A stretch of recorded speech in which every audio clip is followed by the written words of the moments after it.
Okay, hi guys, it's your old pal Z Bubbles here. I just got some interesting fucking information.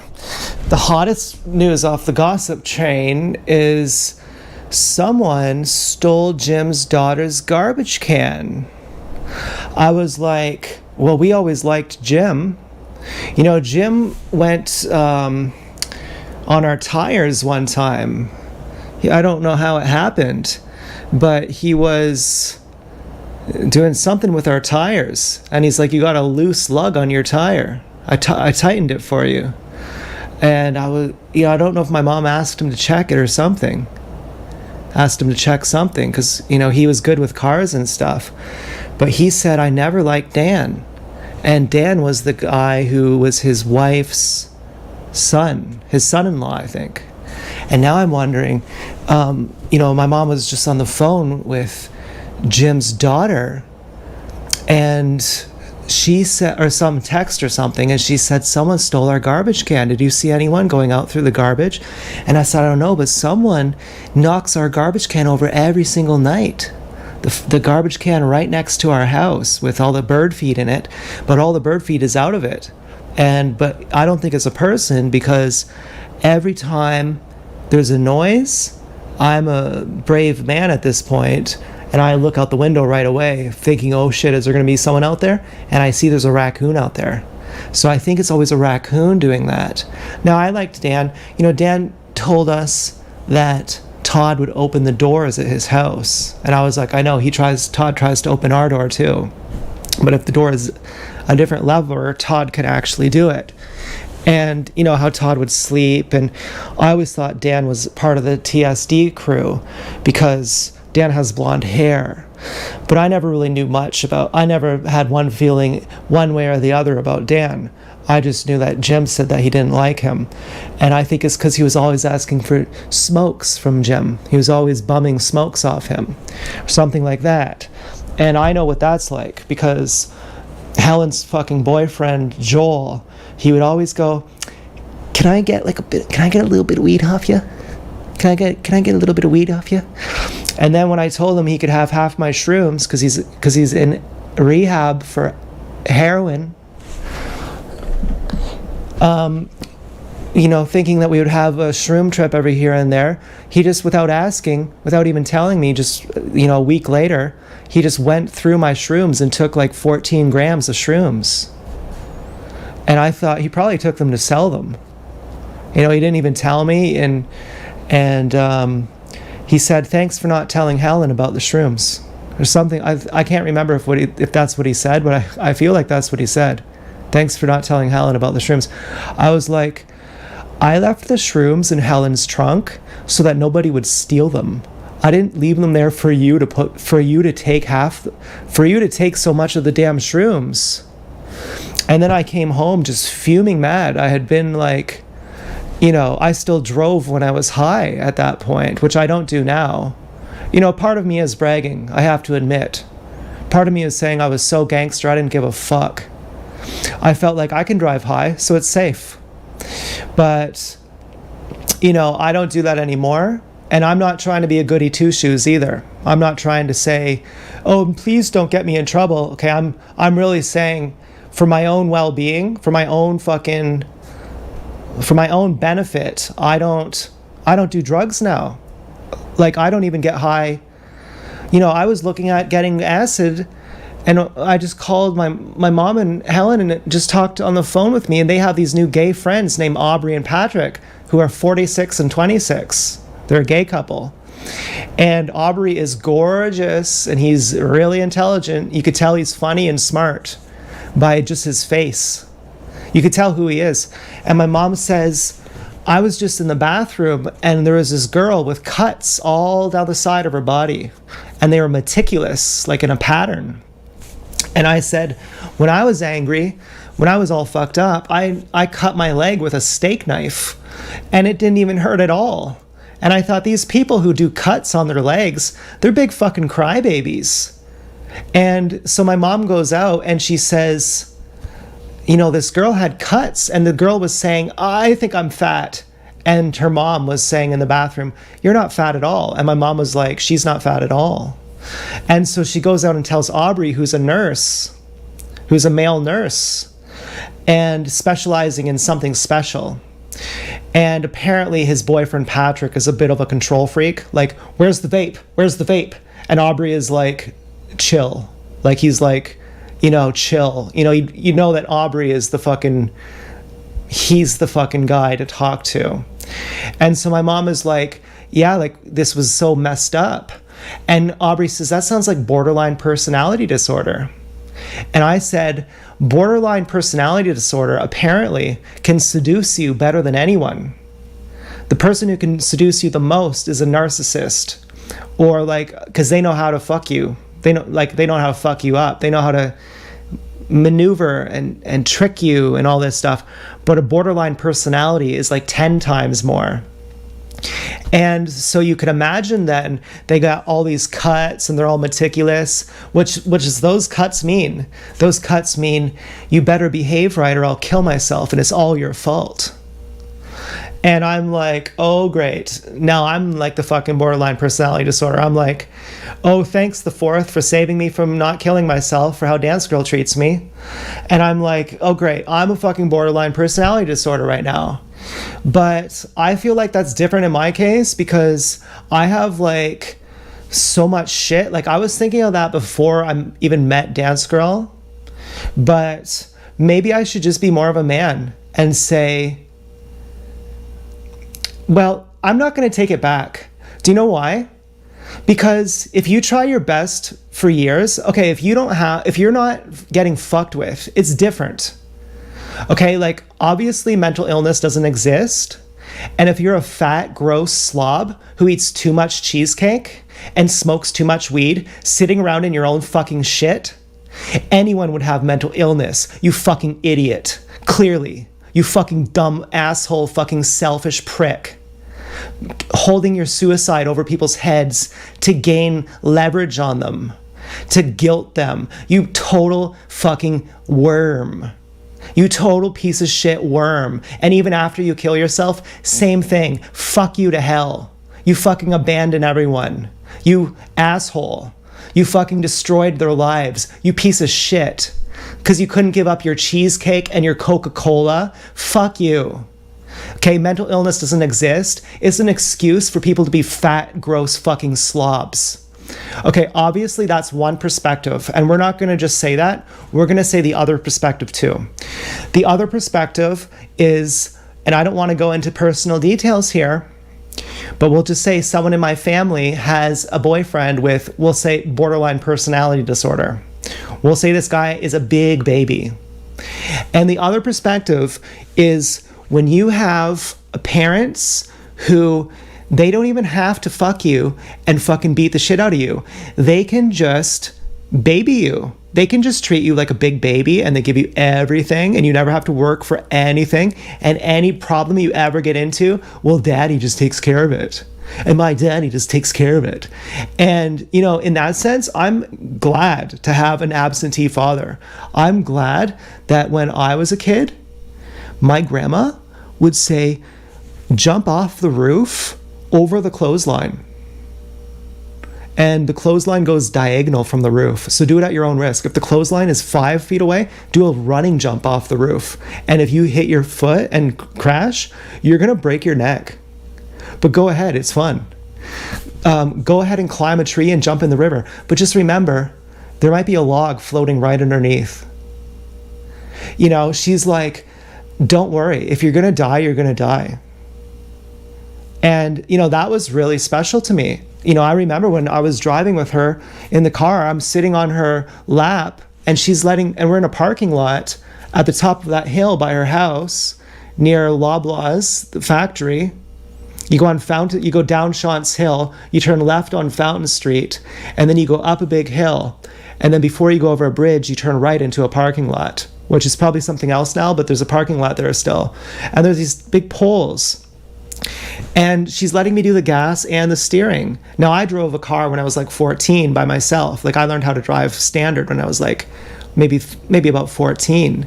And my friend Mike would drive me around in his automatic dad's car when he was like 15 or something. And we would just drive in the city.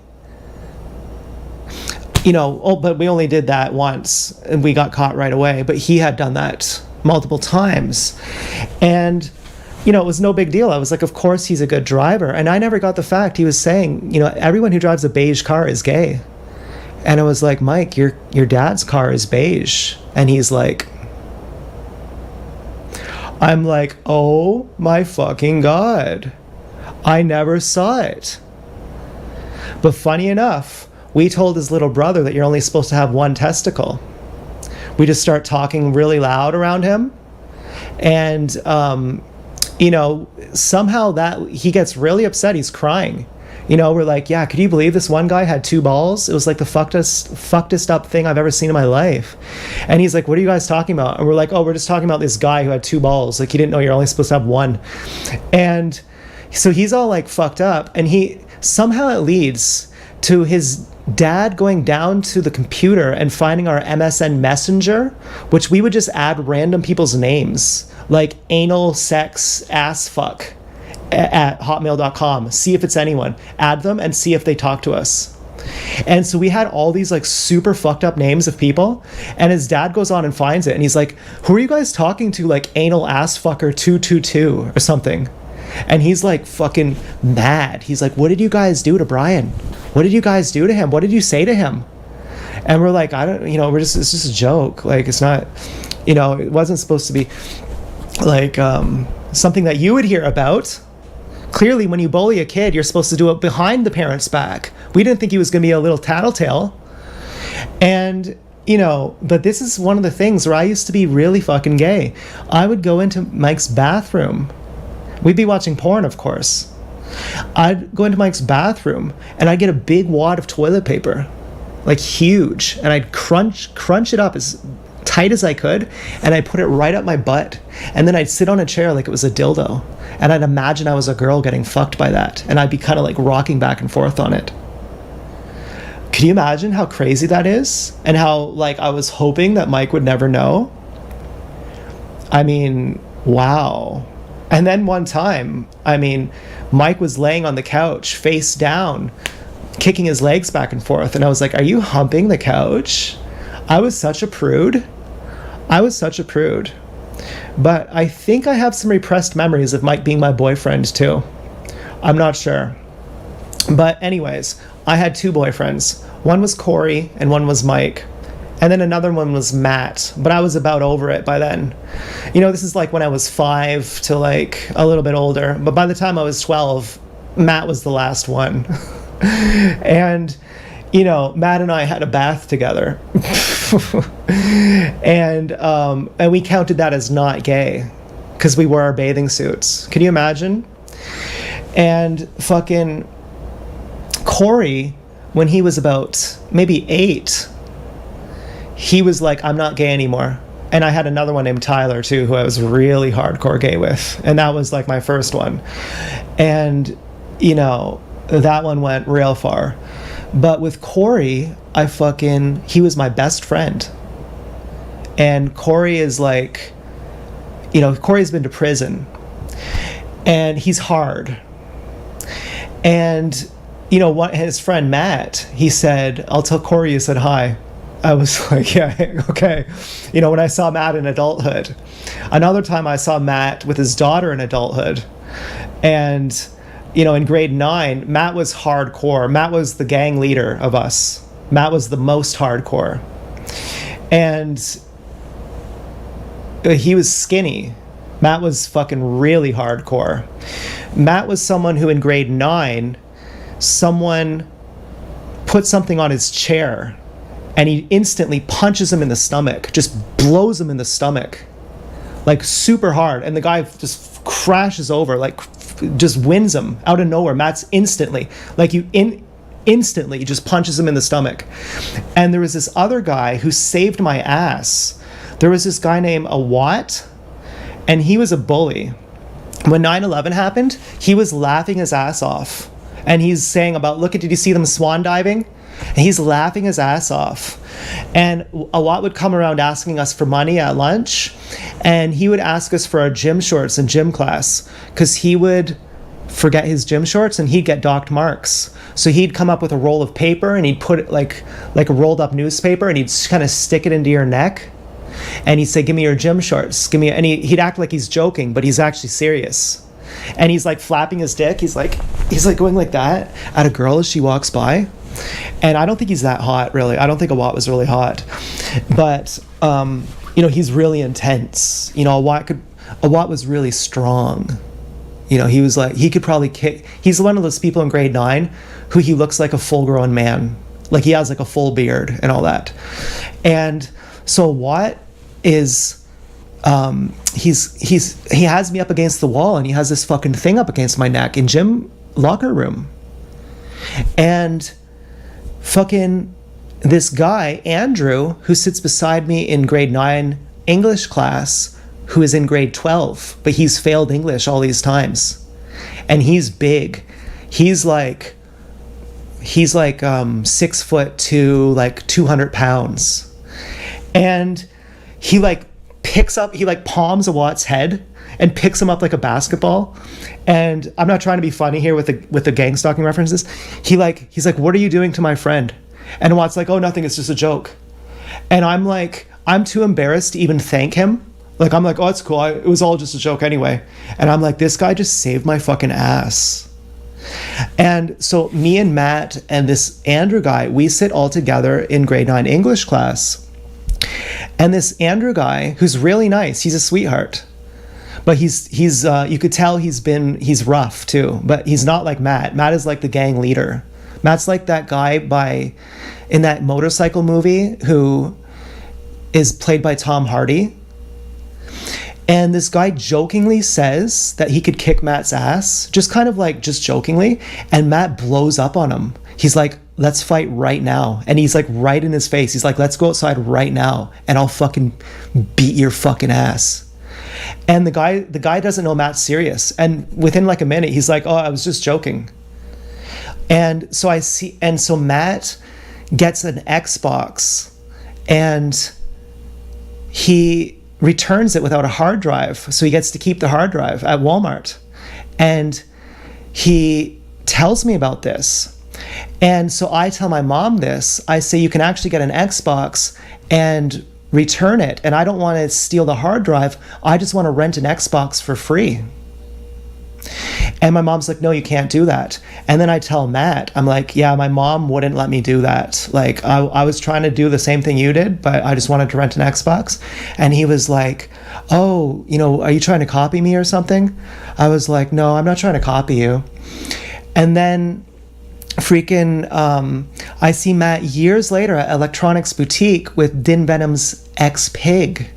And he comes in with his daughter, and who's like in a stroller. And I'm like, oh, hey, this is my pig and we do porn. And I say this like right in front of his daughter, like, we're porn, we do webcamming. And he's like, oh, that's cool. He said something about Walmart and about getting something at Walmart. And I was like, oh yeah, I remember that. You know, I felt like he may have been gang stalking me, but he may have been saying, you know, I kind of gave you a hard time about trying to copy me, but you know, you weren't really trying to copy me. You were just trying to get an Xbox to rent it without having to buy it.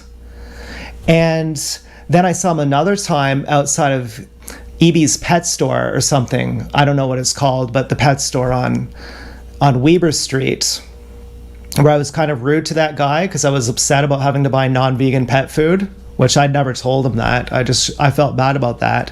And that's where Matt said, I'll tell Corey you say hi. And I was like, oh my God. And so I said to Corey, you know, because I was a bit of, I tried too hard to fuck Corey. And that was when we stopped being friends, when we were like 8 or 10 years old. And so I messaged Corey years later after he'd been to prison. And I said, Corey, I'm sorry for being a fucking rapist when we were like 9 years old. You know, I'm sorry. I was too gay. I was a real faggot. I'm sorry. And, you know, he was cool. Like, he was like, yeah, that's cool. Like, you know, when you're best friends when you're a kid with someone, that's a very intimate relationship. You know all about laughing when you make your parents mad. getting your parents to scream at you, and it's so funny, and you just keep laughing, and the more they scream, the more you laugh, because once you realize they're not going to hit you, you're like, what are you going to do? And then it's just funnier and funnier. And so I don't know I don't know how you teach a kid respect. But anyways, I was scared. There's some people who I wouldn't piss them off. You know what I mean? And then CPS comes in and they're like, well, but by that time, I really feel like I learned the value of respect from my grandma and from my dad. And even to some extent from Ted. And from my whole family, really. But the rest of them used proxies. The rest of them, like, we'll just have an older kid the same age as you push your head under the water or strangle you who's the same age as you or bigger. But, with certain people, they're like, I personally am going to punch your fucking head off. And I'm like, okay, that's different. And you got to learn that from people sometimes. You got to see their limits. You got to see, how does this person react? What is this like? And, to some extent, I feel like these are the people who I consider my parents. Like Ted's my uncle, and my dad is my dad, and my grandma is my mom, and my mom is my sister, and Helen is my daughter. No, I'm joking. They're all my friends. But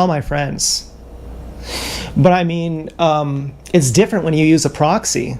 I like Lil Wayne because someone throws ice at him and he says, I'm personally going to come down there and kick your ass. It's not going to be my security guard. It's going to be me. And I really respect that, because what are you going to do?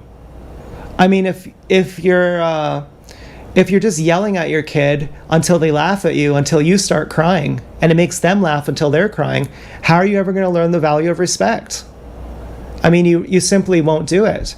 Now, would that matter if we adopt a half Japanese, half black, or a half Indian, half Norwegian? You could say they might not need something so strict, because I personally wouldn't want to give my kids a lashing. But I don't think they'd have to, because I feel like a really good communicator. And by the time I met my dad, I was already separated from my grandma by CPS.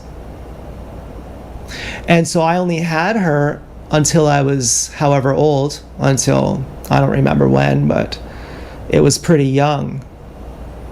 And her house was always a party. It was like there was drinking and smoking, and my grandma and I would hang out, and she'd be so drunk.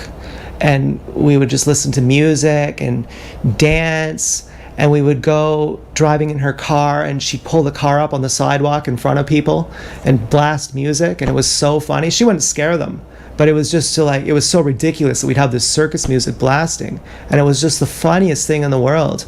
And I don't know if she was a gang stalker then. She cried to me on the phone once about what a coward she is. And she was drunk, and I in hindsight, I thought, I think you joined the gang stalkers, and that's what you're talking about. But afterwards, she'd always be stopping in front of people, not like how we used to with the clown music to laugh, and she'd give me $20, and she'd say, give this money to them. And I'd be like, I don't want to, it's so embarrassing, I don't want to give them money. And sometimes we'd stop to give them money, and they wouldn't even want it. They'd be like, it's okay, like, give it to someone who needs it. She'd be someone on their bike, like just a nice racing bike, and she'd be like, just give him $20. I'd just be like, I felt like she was trying to instill values in me. I was like, I don't want to give money to people. I want to keep the money. I want you to give me the money. I don't want to give the money to these random people. I should get all the money. And if you don't want to give it to me, I don't even care. I still don't want to give it to this person. I feel like I'm imposing, like, maybe if they're homeless or something, but even then I don't really care. My dad says he doesn't give money to homeless people because it makes him feel dirty about himself all day. but Osho gives money to homeless people. And so I don't know what to do. I mean, I typically don't have that much money, but I probably have more than a homeless person. I think, you know what? Canada has a lot of really good social benefits, and I actually have to email my caseworker to set up a time, because she's like, what time should we talk? Let's set up a time to talk.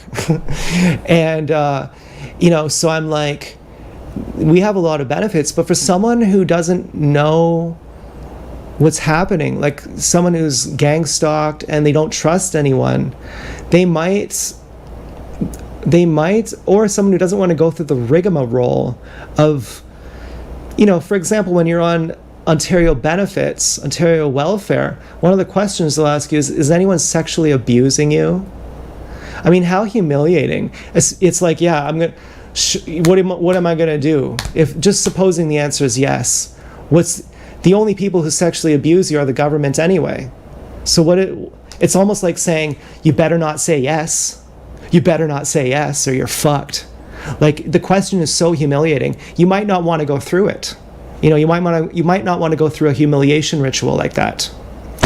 And so a lot of people don't want to go through that. It's too humiliating to get fucking sexually assaulted on top of sexually assaulted. And fucking, no offense, okay? Sadia was like, I'm sorry for asking you that. That was part of the questionnaire. I'm like, it's okay. And so fucking, I'm already like, I'll bet Shayla's gonna ask me that tomorrow. But again, I'm not gonna freak on Shayla. And so fucking, what were we talking about again? I might need a drink. But Helen is going to quit drinking. She's like, I'm half in the bag. I'm trying to figure out if it's good. I was like, me and C-Bubs, we're on the sober train. And Tyler from Real Social Dynamics, he's on the sober train. Tim is on the sober train. My grandma's on the sober train.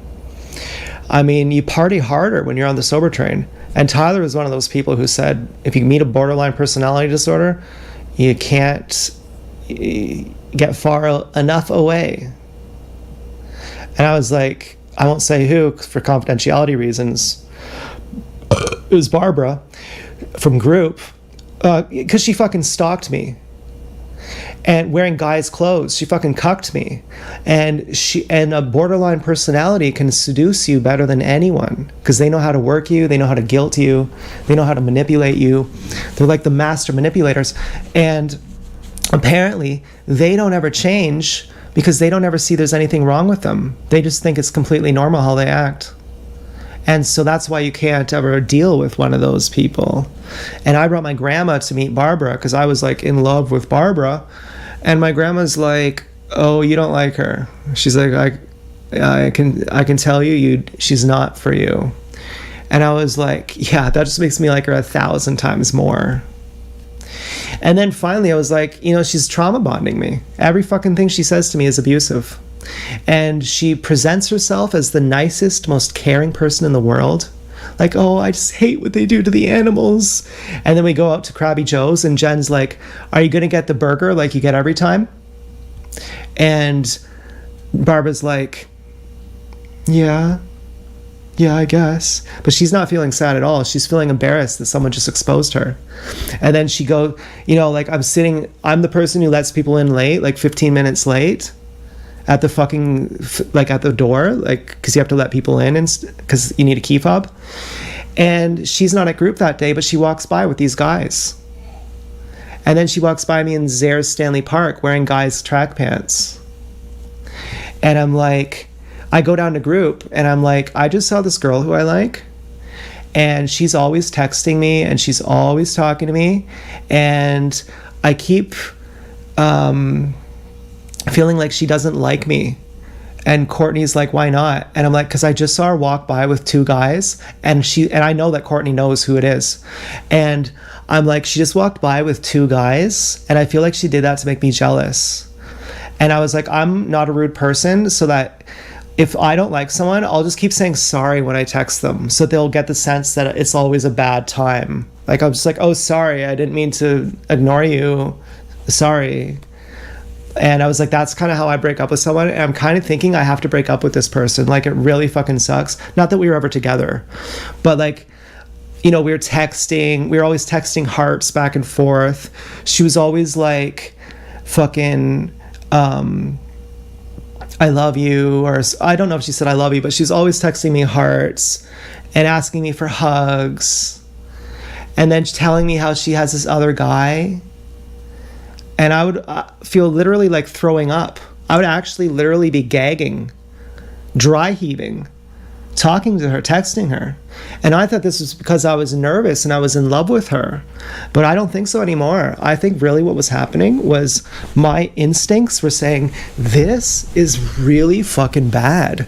This person has problems that are so big that you don't even see them. And if you get involved with this person, it's going to be seriously bad. And do you know how I felt, though? Have you ever smoked crack? Well, I'm pretty sure I have, by accident, like a secondhand at a fucking bus stop by this duck lady who had a hat that reminded me of a duck with thick thighs. I trusted her because of her thighs and because she looked hygienic. So I kept inhaling while she was near me, doing something with a lighter. And it's something that looked like a bag of plasticine that was burgundy colored. And whatever she exhaled, it was the best smell I had ever smelled in my life. And within about 30 seconds, I said, I'm high on crack, aren't I? Or something like that. I'm high on something that's far superior to DMT. At that time, I had done salvia, I had done DMT. I was like, this is a million times. I had done morphine as well. I was in the hospital, which was very pleasant, extremely pleasant. I had done Percocets, I had done cough syrup, I had done Klonopin plus cough syrup, and I really liked Klonopin plus cough syrup. And I said, this is incomparably better to anything I've ever done. And not only that, I feel like I'm enlightened. I feel like I'm more enlightened than I've ever been. And I feel like I want to actually die in order to smoke more of this. I feel like if this is in fact crack, if I actually just smoked, or heroin, or I don't know if you smoke heroin, or if heroin smoked is crack, or if that's just cocaine, because I tried cocaine once and I didn't even like it at all. But this was different. And it smelled amazing. It smelled amazing. And I was high on it for about a minute, because I only just got the secondhand fumes of it. But I think she blew it right at me. And I was like, this is fucking amazing. And I was riding home on the bus, and I said, I'm going to get more of this, and I'm going to fuck crack whores in the fucking dumpster. I'm going to live in a dumpster, and I'm not joking. I'm going to live homeless in a dumpster smoking crack. Fucking crack whores. All I need is $10 and I'll fuck a crack whore. And having sex on crack will be the best feeling I've ever had in my entire life. And, Tyler said something about the same. He said, we have a friend who does heroin, and he probably feels better than we've ever felt in our entire lives. But we're not going to do heroin.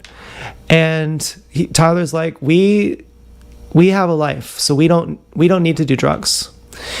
And fucking, hold on, this song is way too much. This song is like,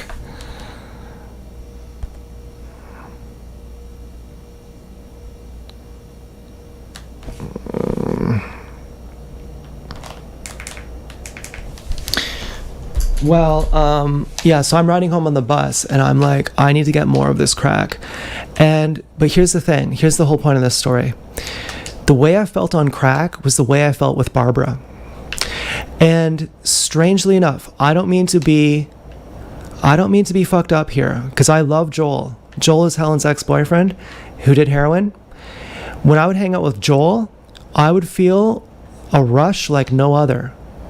Joel had a criminal record for crawling up a girl's house, breaking into her window, and throwing a knife at her. Joel has no limits. But I would always trust Joel. The worst Joel would ever do to me would be to steal money from me, if even that. Joel is someone who I love very much. It never bothered me that he had this criminal record. He got house arrest. But we would drive around listening to Modest Mouse, and I just felt the biggest rush with him. I was like, this guy can do anything he wants. This guy has no limits. And it's not just like you know that about him, it's you feel it. You feel that he can really do anything. Like when he cooked us weed spaghetti, he cooked like 40 grams or 20 grams, like a big bag of weed. He put the whole thing in the spaghetti. And I was high for 2 days. And he was smoking DMT when he was 16. He was smoking cigarettes when he was 9. And there's more things about his history that I won't even tell you because it's too personal. He has a very difficult history. And he's very lovely. And so I don't know if he has borderline personality disorder. I don't think so. But, I mean, apparently Joel fucked it up with Helen by cheating. He changed his name to Jay, and he put himself on an escort site. And I thought, I wish I could do that. I don't feel like a real man. Like, I couldn't do it. And I always felt like Joel had something on me. Like, Joel had a real man quality about him. It was something about the fact that he could do whatever he wanted. He didn't care about any of the consequences. He's like, whatever the consequences are, I don't give a shit. I'll do it. And Helen then cheated on him with her new boyfriend. Apparently, Helen didn't call it cheating because she said he cheated on me first. And so, you know, she felt bad, I think, with Joel, because I really loved Joel. Joel was like my big brother. He was like my dad, and Helen was like my mom. Not really, but they always took me out for car rides. You know, I'd always be high, and they'd always just take me out for walks. So every day it would be Joel and Helen. Colin, do you want to go for a walk with Joel and Helen? Yep. And then we would go out for a walk. And it was always really fun. And so when they were breaking up, Helen started hanging out with Xander, who Helen and Xander and Joel worked together at Harmony Cafe. And apparently that's where Drew worked, who Drew is like super hot. He's like the hottest guy in the world. But he's just constantly and chronically unavailable. And apparently he has a girlfriend. Apparently he's not really all that. You know, I always called Drew Chelsea. Like the way Drew is to Helen, Chelsea is to me. You know, someone who you really think they're so cool, but when you get to know them, you're like, I think you're just like a womanizer. I think you're just a womanizer. And fucking Helen showed me Drew's music once. She's like, do you want to see it? And he's like, and I'm like, I can't look at this. Like, I get it. He's super hot. I get it. All the girls swoon over him. You know, he just touches your shoulder and he smiles and all the girls are like swooning. I'm like, yeah, he's super hot. He's super cool. His mom died when he was in his 20s. So he has that next level demon energy. You know, he has that next level, I see through you kind of energy. Oh, you think you've suffered? I've suffered more. I have wisdom that goes to the furthest star. My insight, my penetrating gaze goes to the furthest star. Okay, I've went to the middle of myself here in my suffering, in my immense suffering. He has that kind of thing. Suffering makes you deep. It makes you wise. But still, I'm like, if you're just a womanizer at the end of the day, you know, if you just have Helen's like, I think he had a girlfriend the whole time. Something like that. And not telling her, not an open polyamorous relationship, but like a player, you know, a bad player, not a good player. And fucking, so I'm always like, you know, and we're always like, you know, Helen, this fucking, your boyfriend is treating you really bad. But you can't tell anyone that because I'm playing video games in case you don't know, because once you get addicted to fighting, it's really addictive. You can't tell anyone that. And maybe he has a sweet side too. Like the first time we met him, he was really nice. He's always really nice. You know, he kind of rubbed me the wrong way at the family party, getting in my face a little too much. But I always said that's probably because he read the things I was saying online, which were a lot of not just inappropriate things, but things that were I don't know how to say it. I had very harsh criticisms of family. Well, basically I was saying, and if family did this, here's what I'm going to do back to them. And if it was family who did this, here's what I'm going to be doing back to them. You know, it's kind of one of those things where family were like, you know, you're threatening people with a fire poker in our family. We're going to call the police on you. Okay, family was basically like, you can't threaten us with a fire poker. Zach, you're threatening to kill us with a fire poker? That's not okay. Imagine talking your way out of that one. You know? And after you break into their house, too. And fucking, so imagine talking your way out of that. You know, and here's one of the things, too. My dad has Chris Langan has 204 IQ. I asked my dad, what do you think of Chris Langan? He says, I met him, wasn't impressed. My dad is way smarter than Chris Langan, but Chris Langan has higher IQ than my dad. And, hold on, this is that same song. You know, like 5 minutes ago, I was like, this song has to go. It's the same song. I put it on the song above it, and it's on autoplay.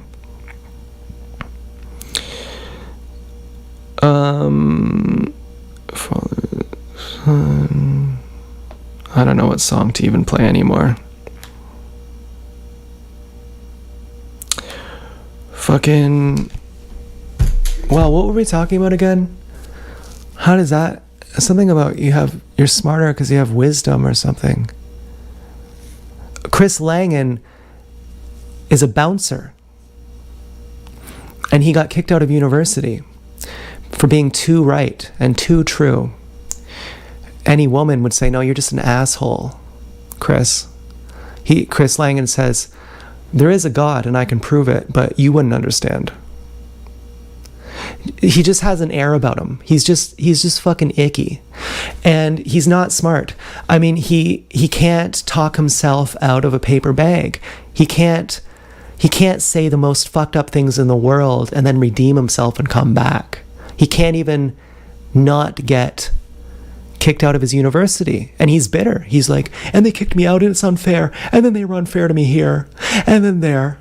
And I think Malcolm Gladwell wrote a book about that. How some people, they can like do like quadruple homicide or something. And then they go to court and they're like, yeah, I was drunk. Oops. And they walk free. And it's like, you know, I don't know if that's a good or a bad thing. You know, I don't really understand the karmic laws. But fucking, you know, I felt like that when I was driving on shrooms. Like I come home from driving on I'm like high as fuck and I come home and I go over and threaten Kayla. I literally come home high on shrooms. I'm like, oh, there she is. She's outside. And I'm stoned as fuck. And I go over, I'm like, hey, did you call the city on us? Because I know where Stella works. I'm going to make fun of her because I think she did it. I just want to make sure. And she's like, no, we mind our own business here. And then her mom comes over hammering on the door. Why did you threaten my daughter? And I'm like, because when we shot fireworks at your daughter, it was my cousin who said to me, hey, I saw you at the park, gang stalking you, but we won't say that part. Hey, I saw you at the park and I didn't say hi to you. That cousin's boyfriend who botched the fireworks. And they were saying, should we go shoot them in the side yard over there? And I'm going, yeah, that's a really good idea. But why don't we get more drunk first? Let's eat some more edibles and smoke some more weed and drink some more beer. And then let's shoot the fireworks into the power lines. Because that's really smart. And they're like, okay, yeah, you're right. So then they go put it in the driveway. And this is my cousin's boyfriend who does this. And it botches and it shoots into Kayla's yard. And they have all they're all out there in the yard. And the whole firework goes into their yard. And what do? I go. Now Kayla won't understand that. I'm going, you guys, I'm sarcastically clapping. And Kayla is like, my mom goes over the next day and she apologizes. She says, this was very bad what we did. We're very sorry. And Kayla's like, was that your son hiding behind the car? or something. And I think it was Jesse or like, I don't even think I was hiding behind the car. I was behind the bushes. I don't know if I was hiding, or I don't think I was hiding, but I was like, this is fucked. But I would have thought Jesse would have had better judgment than to have a big firework without even burying it. And I scared him after that. And fucking, and fucking, I felt really bad about that too. And when my mom goes over to Kayla and says, I'm sorry, I had already dealt with Jesse. And Kayla says, and I'm bragging now. Okay, I'm bragging that I'm a real daddy. But I did do that. I said, you're a really good friend, Jesse. You're really good. But I did it different. I did it with like, you could see that I was, you could see that it meant something else when I said that to him. I was saying, that's not something you should do again. And then he was scared of me after that. And Jesse is huge. And he gave my grandma a hunting knife for her birthday. He's like, he could crack my neck in half. And, I'm like, and I'm going to use a fire poker and kill you all. And at the family party, he's like, his leg is shaking and you can see his nervous energy. And I'm looking around at everyone thinking heinous thoughts, and people could feel my energy. And I'm like, I'm thinking you guys fucking did this and you guys did that. And I'm like fucking furious. I'm like, I'm psycho level mad. And my mom goes over to apologize to Kayla. And she says, it's cool. We used to shoot fireworks through the kitchen window. Was that your son hiding behind the car like a little bitch? I'm paraphrasing here. And then, so we shoot one firework at their house by accident, genuine accident. We apologize. We go over. We apologize. Kayla thinks this clap means that we condone it, and that it's all intentional, or who knows what she thinks. And then she has her friends from behind the school over there shoot fireworks back and forth with her, like they're shooting them at each other. But she has her friends shoot them at our house. And I'm walking outside and they're coming down, and I'm like, they're coming like right down into our garden, right into our fucking front yard. And I'm like, you don't even have the guts to shoot fireworks at us. You do it with your friends from behind the building, and you're like, oh, it's not us, it's just your friends. So I come home like stoned as fuck on shrooms. Like, yeah, I'm like, I go, basically give her a spacing. And then her mom comes over, and my mom calls me down, like almost crying. She's like, okay, you're nuts. What is this woman talking about? She's talking to me. She's like, this woman is very hurt by you, Zach. What did you say to her? And I go to the front door. I was like, I'll never talk to you again. I was like, I'll never talk to either of you ever again. And she walks away like throwing her hands up. And my mom, I'm yelling at her as she's walking down the driveway. I'm like, I'll never talk to you again. I'll never talk to either of you ever again. And my mom is crying. She's like, oh no, I'm fucking sorry. It's fucking crazy. I'm like, these people, you have no fucking idea. I have X-ray vision into their souls. You don't. Okay? You have too much faith in these people. You should trust me a little bit more. And I'm like stoned on shrooms. I'm like fucking high as fuck. She's like, and then she gets the call. I don't know if it was before or after. She's like, what's this about poking people's eyes out with a fire poker? She's like, what the fuck? She's like, give me your shrooms. She's like, you can leave the house, or you're going to give me your shrooms right now. I go into super fucking Superman mode. I instantly go, you're right. You're absolutely right. And I'm not faking it. I'm literally not joking. I'm like, I literally go into her perspective. I know I'm right. And maybe not for threatening everyone with the fire pokers, but I go into her perspective and I say, you're absolutely right. I was extremely high on shrooms, and I hate the fact that drugs are even legal.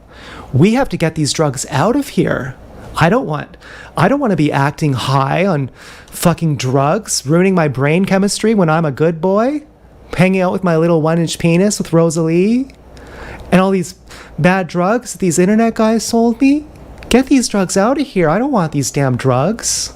And then I hang out with my grandma and I go, the drugs were just the excuse. She starts laughing. But she's not condoning everything I said, but I go, yeah, the drugs are just the excuse. If you want to be that real nigga, you got to do a lot of drugs. So you can say it's not me, it's the drugs. And fucking, I'm sorry for using the N-word. Maybe some people don't like that. I felt a little awkward. It's a little too much, okay? It's a little too much. I gotta find my own style. I'm trying to be like Red Bar and like Sam Hyde, and they use that word all the time. And I don't really feel like I'm black, but I have to admit, I did grow up on gangster rap. There is something true about being a wigger. That is a real thing. My favorite rappers were always Andre 3000, Outkast. Fucking, he's the best. My favorite rapper right now is Prof, who's white, but it's actually Andre the Freestyle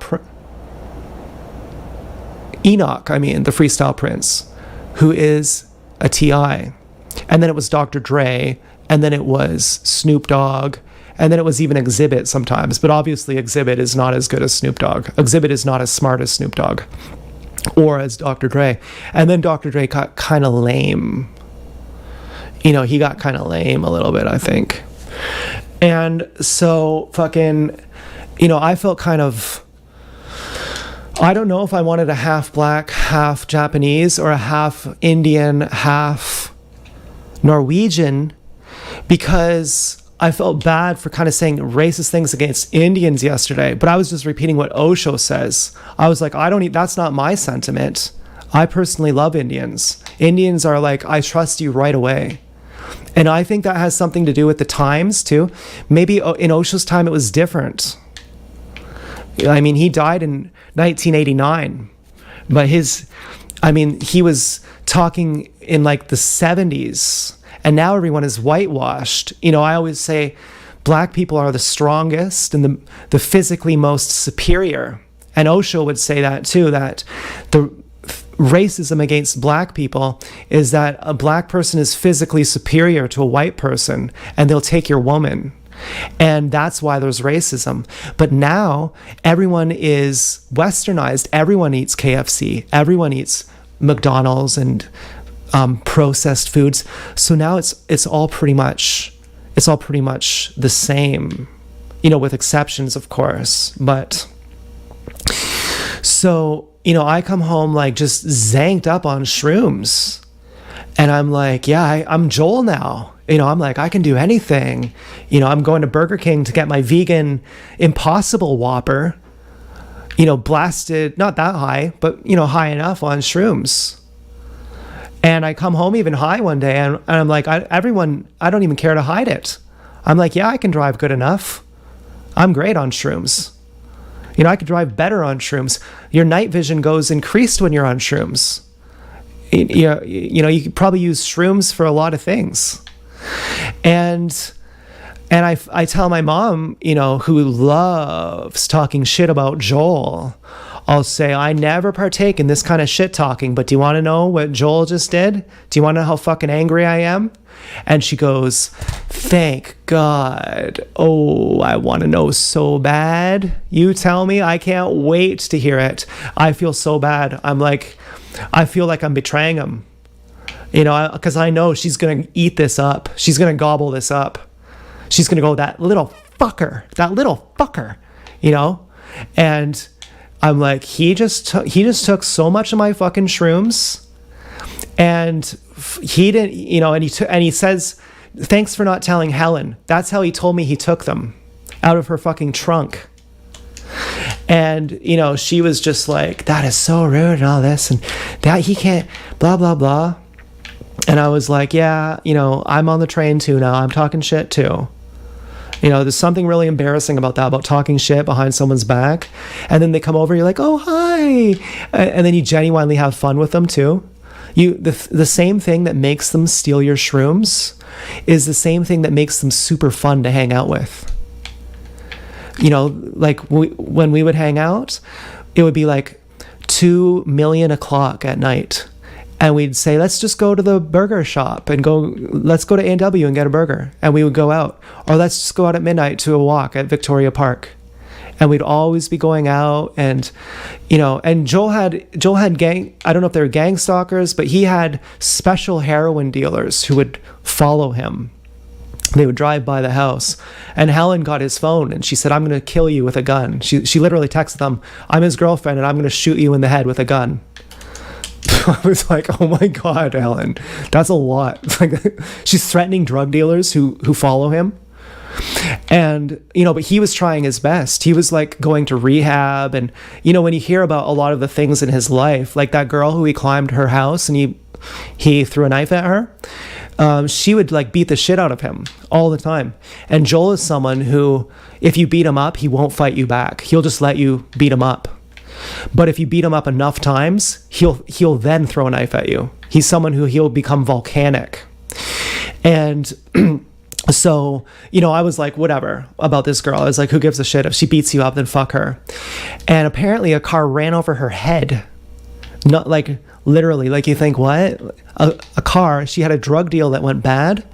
And the drug dealers ran her over and the tire literally ran over her head. And she survived. But can you imagine that? And the one thing that Joel said that really kind of irked me though, is he said, I went back to check in on her to make sure she's doing terribly. I thought, are you gang stalking her? And if you are, why would you want to see that she's suffering? Well, maybe he hates her. Maybe, I mean, he got house arrest. He's rich too, but his grandparents were. His grandparents are rich. But I mean, he had a good lawyer. But I think she was abusive enough that's why he only got house arrest. So, we would listen to Modest Mouse, and it was so much fun to fucking drive around with him. With or without Helen. It was like really fucking fun. And freaking, I think Dance Girl may have offered me a threesome tonight at Zare's. There was a girl who looked like Dance Girl with a bunch of other girls. And I would say that I don't think that I could do that. Maybe at some point, but I'd be pretty scared. Like, I'm barely able to trust Dance Girl, and I'm like a fucking shattered person. And so, for me, think of me as a woman. Like, you got to treat me like a woman. Like, I'm like, yeah, that's a great idea, maybe at some point. But these days, I actually couldn't do that because it's just too much for me. To even trust one person is difficult for me. To trust one person enough to sleep with them is difficult for me. I've already had the phase where I would sleep with people as quick as possible and try to sleep with as many people as possible. And what I learned is that when you soul tie with someone, well, I don't know what to say. But it's just I'm like, well, I basically said it. It's not that I think it's the wrong person. Like, I just can't soul tie with the wrong people, and I just got to get to know them first. It's more like, actually, yeah, that's about it, really. And so if, like, there was this one black guy and a white girl who were like Dance Girl and her boyfriend, and I thought Dance Girl was saying, I already have another boyfriend, just so you know, but I'm offering you a threesome just to make up for that. But these people were fucking coughing, and there was a Dance Girl lookalike outside who was having a white baby, and she was like saying, okay, it's from Dance Girl. TSD is trying to tell you that Dance Girl is having affairs on you. And I'm like, if Dance Girl is having affairs on me, it's not me who's sleeping with them. I have trust issues. I have like damage issues. Like, it's not even like trust issues. It's like I have vulnerability issues of being touched. It takes a while for me to trust someone enough to lead up to that point. And so if Dance Girl was sleeping with other guys, I would be like, that's cool, Dance Girl. Go have fun. If you still want to be my girlfriend too, I don't even care. I'm not sleeping with other girls because I am not able to, and because I'm trying this monogamy thing, but even if you're like, let's be monogamous, but then not counted as being not monogamous if we have a threesome together, I'd be like, I also can't do that because I just don't have the ability to do that right now. And so if you need to go have sex with other guys, that can make me jealous if I think about it in a certain way. But ultimately, I think the reason why people are jealous is because they're actually illogical. I think that jealousy is actually an illogical conclusion, and it actually doesn't make sense for real. And once you know that, it actually is absurd to be jealous. It would be like saying, you can't have any friend except me. You can't have any colleague except me. If I'm your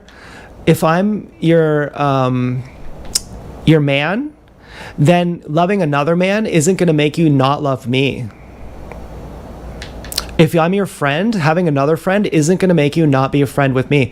Now, is Dance Girl really saying that? Is she really saying, I have these other boyfriends, and so therefore I'm offering you a threesome as compensation? I don't think so.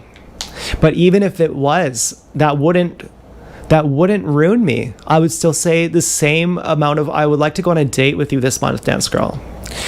But I don't even think that's what she was saying. I think she was saying, these guys are inside, they're trying to make you think that. But remember, the baby I have outside on the e-bike, that's a white baby. And the couple inside is a mulatto. And so TSD is sending some tricks here. And it's not what you think. TSD wants you to think that I'm not on the same page as you. And so I'm not really sure what all this meant, but that's kind of my synopsis of what happened. What I'm most happy about is fucking that I got my I love yous. So I'm really happy today. I was gonna go for a bike ride. I think I might go for a bike ride. Because right now I'm happy, and therefore anything I can do is fun.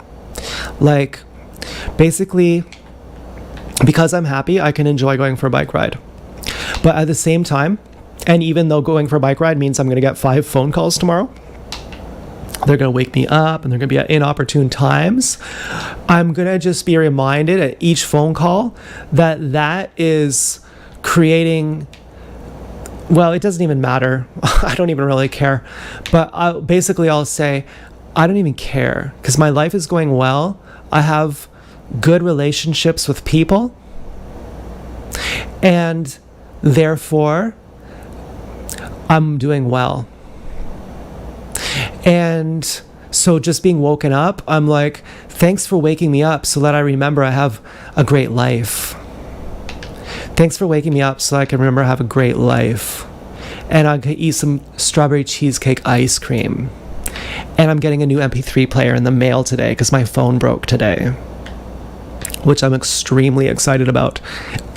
And then I'm like, I should go for a bike ride tomorrow, because if I go for a bike ride tonight, I won't have any music. And so I fucking love music. And then I basically stopped driving high and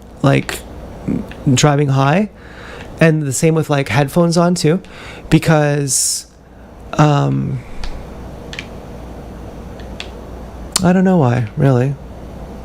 Well, because cars try to cause accidents with me. Really, that's the real truth. I thought I could drive high, I could drive drunk, and I'd be a good driver.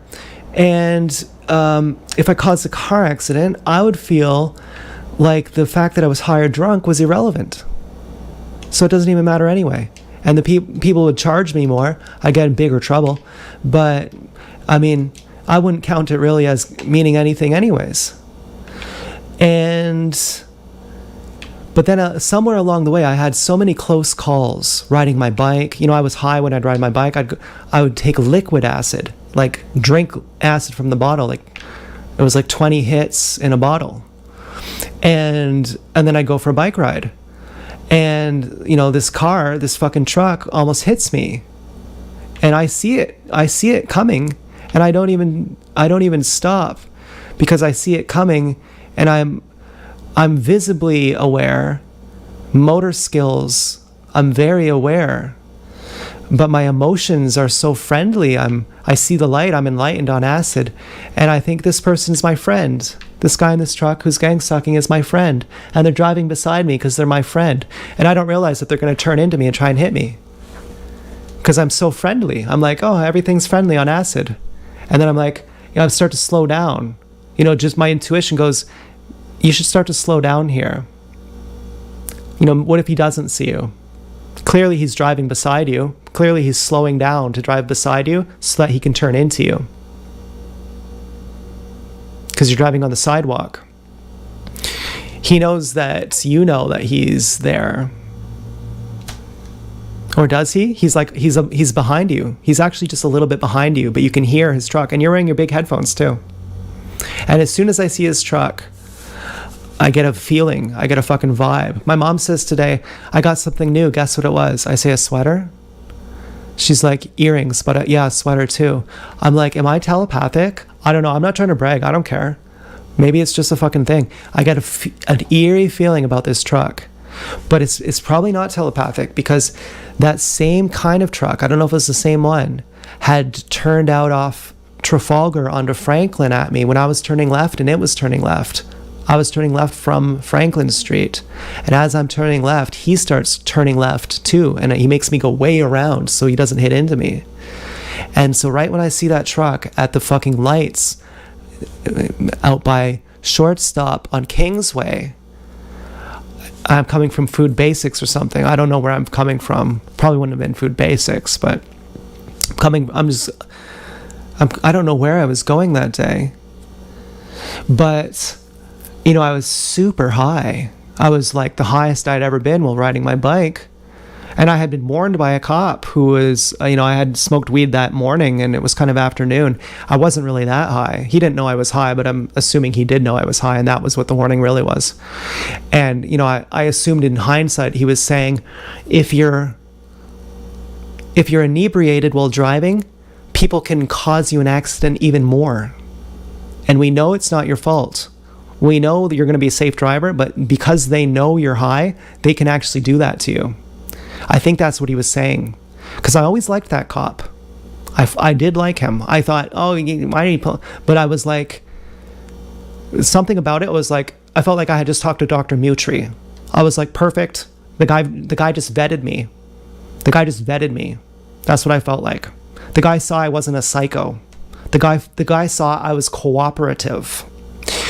And so and in hindsight, I think he was saying it's actually not safe for you to do this. Even if you got a little bit of weed in your system, that you can't do that. And so I see this truck and I get this really weird feeling. This is a really fucking weird feeling I get. And then he tries to fucking make me T-bone into him or hit me or something, and I slam on the brakes and I just narrowly avoid something. And so finally enough of these things happen and I'm like, okay, and then I change it to, okay, I won't drive high, but if I'm water fasting, then I'll drive high. Because sometimes I like to do acid on day 2 of a water fast, and I'll just drive to Walmart. It's not that far. And I'll just take the camera with me too. That way, no one can cause me an accident, even if I'm high, because it'll show it's their fault. But finally, I'm like, not even that, And finally, I'm like, I'm not even going to wear my headphones. Finally, I'm like, just go to fucking Amazon and buy a cord and put the fucking music on the radio. And I'm like, yeah, I also thought of that. Okay. I'm not just trying to be irresponsible. If I do that, then when I make a YouTube video, the song is going to copyright the video. So that's why I have to wear my headphones. Then I'm watching Daddy Jack Cooking with the Blues, Jack Chaplin Cooking. In the background, I hear all this music. His videos never get copyrighted. I ask ChatGPT about it. It says your video might get flagged, but all that's really going to happen, if it's like a public band, they're never going to sue you. They're never going to try to have your video copyrighted or something. And the only thing that's going to happen is if your video gets monetized, the money's going to go to them. So go ahead, have the music playing. Once I had that, I was like, okay, I have no excuse to wear my big headphones while I drive. It's probably safer I don't wear them too. I mean, I do appreciate safety. I do ride on speed 4 when I'm on Franklin Street. I do keep my bike legal when I'm on a fucking busy street. And I do fucking wear a helmet. And even wearing these big headphones, which are noise canceling, not literally, but they're basically noise canceling because of all the bass. I'm like, I'm going to get a cord for my old Bose ones where I can actually hear everything. And then I can wear my helmet. And I'm even worried about tomorrow. Like, if I go for a bike ride, I'm not sure I'm going to go for a bike ride tonight because I don't know. I just don't know if I want to, really. I mean, I don't want a bird and dance girl. Like, she might have to be like, oh, great, now I got to send an I love you. I don't know if she just has those automated. Like, she just sets it on a dial. She's like, anytime he goes out, send an I love you from him. Send an I love you for me. I don't know if she has it just automated. And for some reason, it's a little bit scary too. It's always a bit scary. Like, when I went out today, I was like, oh, what if I don't get an I love you? I was really scared, actually. It actually takes a bit of guts, and it takes a bit of warming up to it. You have to do a warm up before you do your power lifts. And so, I wasn't in the zone like I am now. I was like, oh, I don't want to go out. To turn on the camera, I'm like, John Mayer says bad news never has good timing. You're never going to feel like starting. So just go out now. I'm like, click. Okay, hi guys, starting the video here. I just wasn't in the mood. And by the time I got to Franklin Street, saw the first Honda Civic, I was like, oh yeah, that's right. Yeah, that's right. And then I get to the parking lot and all the adventures start happening. And I'm like, oh yeah, that's right. I had been just out of it, a space cadet. And I come back and I'm like, I'm back in the game. I'm back, baby. And, my mom calls me, Helen calls me. I'm like, what's up? Let's talk. I'm present. I'm like receptive. I'm not just like, yeah, I kind of want to have a shower, And I even tell my mom, did you get my text? Because you never want to tell that to your mom when she's like, hey, I've been texting you for days. Did you not get my texts? And you're like, yeah, I got them.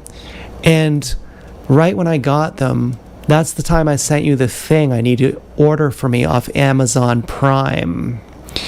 Somehow when I need you to order something for me off Amazon Prime, then I'm really super attentive to texting.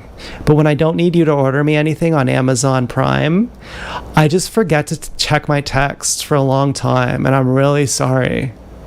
And I'm like, to ChatGPT, I'm like, should I buy this MP3 player for $45 when Prime Day is coming up on June 26th? June 23rd to June 26th?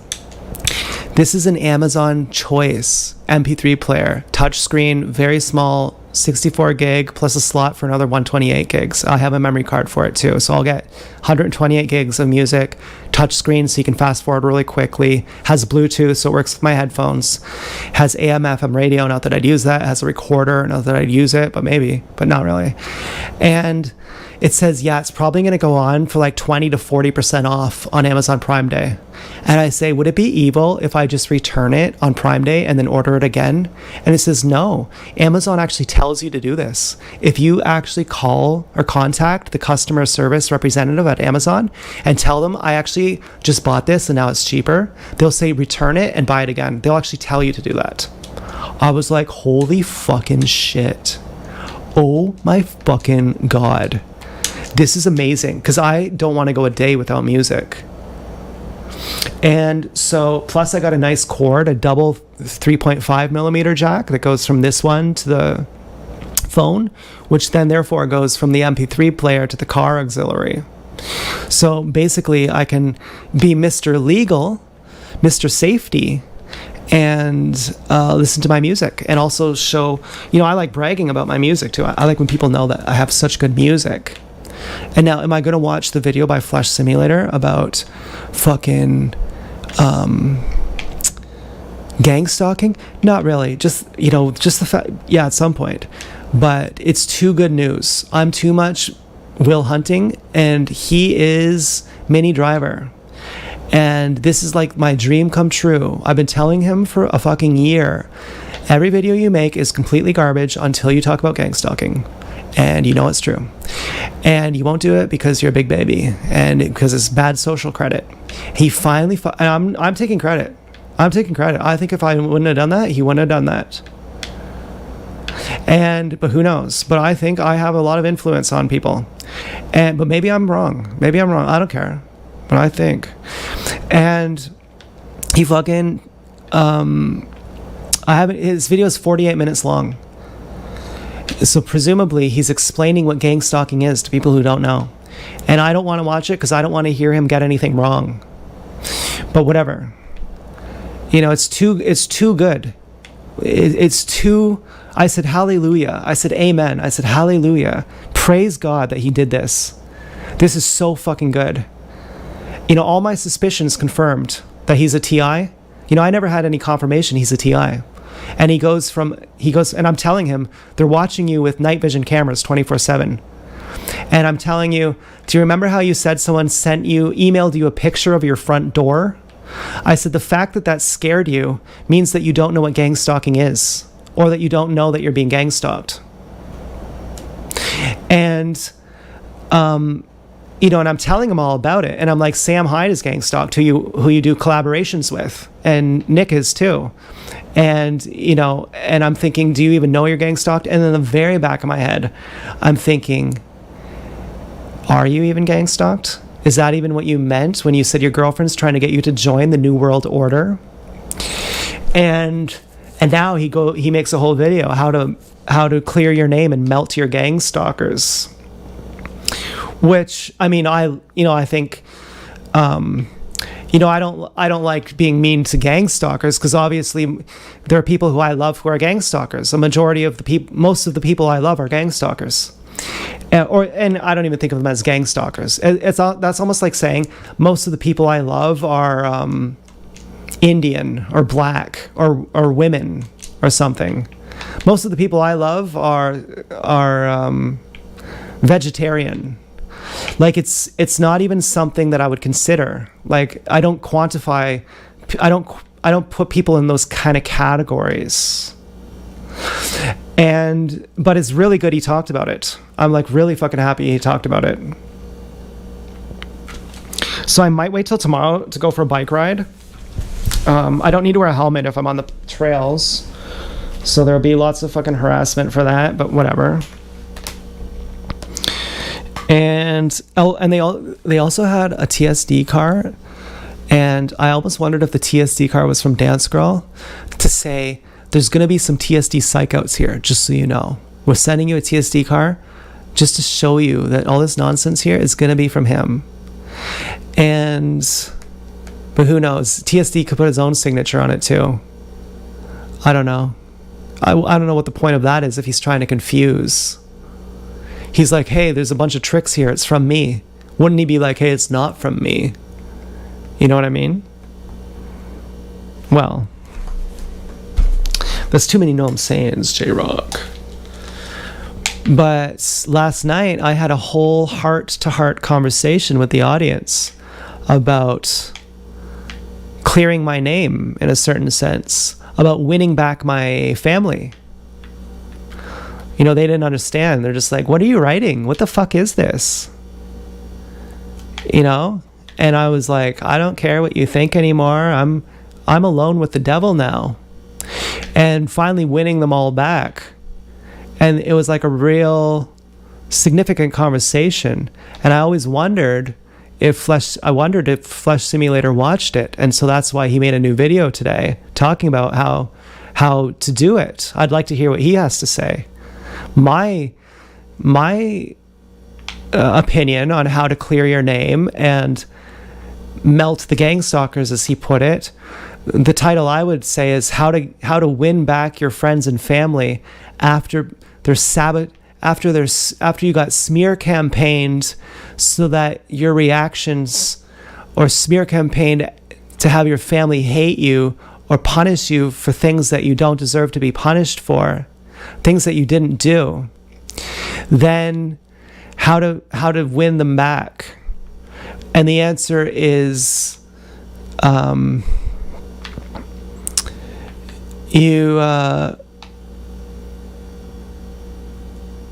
you don't drive on shrooms, or the answer is you drive on shrooms and you threaten everyone. You threaten to you get really high on shrooms, and you threaten to kill all your enemies. And you make them so mad that they try and kill your friends and family too. And then your friends and family go, what the fuck are they mad at me for? And you go, you see? You see? I don't do blood libel. Do you? Nope. These people do. You know, that's how you do it. You get super high on acid. You buy 28 grams of shrooms that were grown organically by a professional, and you take huge fucking doses of them, and then you drive high, and you go to Burger King, and you threaten people in the most horrible, sadistic, perverted, fucked up ways possible, and you make them try to kill you, and you dare them to kill you, and then they throw too many haymakers. They get too angry and they expose themselves as being disgruntled. And then you say, I was just doing role playing online. I was just hanging out with Rosalie. And then they go, okay, we see it now. And then, then you can live normally again. Then you can fucking live normally again. And, then you can drive sober. Then you can wear a helmet when you go on your bike. Then you can be Mr. Safety, and you can say, yeah, there's law and order for a fucking reason. Because we agree to the rules. So we play by the rules we agree to. And so obey the laws of the land. And realize that the laws are arbitrary. So find whatever local laws you have and obey those. And that's the best we can do to get along, because we're all fucking overpopulated here and we're trying not to kill each other. And so, you got to clap when your cousin's drunk boyfriend who's high almost blows up your neighbor with fireworks, and you go, oh, you're so drunk. Whoever could have guessed this would have happened? And then you clap real loud so everyone hears. And that's how you do it. That's my opinion on how you fucking win friends and influence people. and now, you know how I do it now? I'm like, you get a haircut and you shave your face, you get a nice shaver, you got an electric shaver. I might want to shave I was gonna say I want to shave my pubes. But that's different. That's because I wear a foreskin restoration device. But I definitely want to get layers in my hair.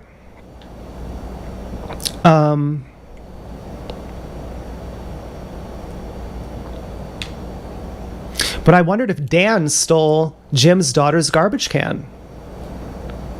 Because Jim said he didn't like Dan. And now someone stole their garbage can and their garbage lid.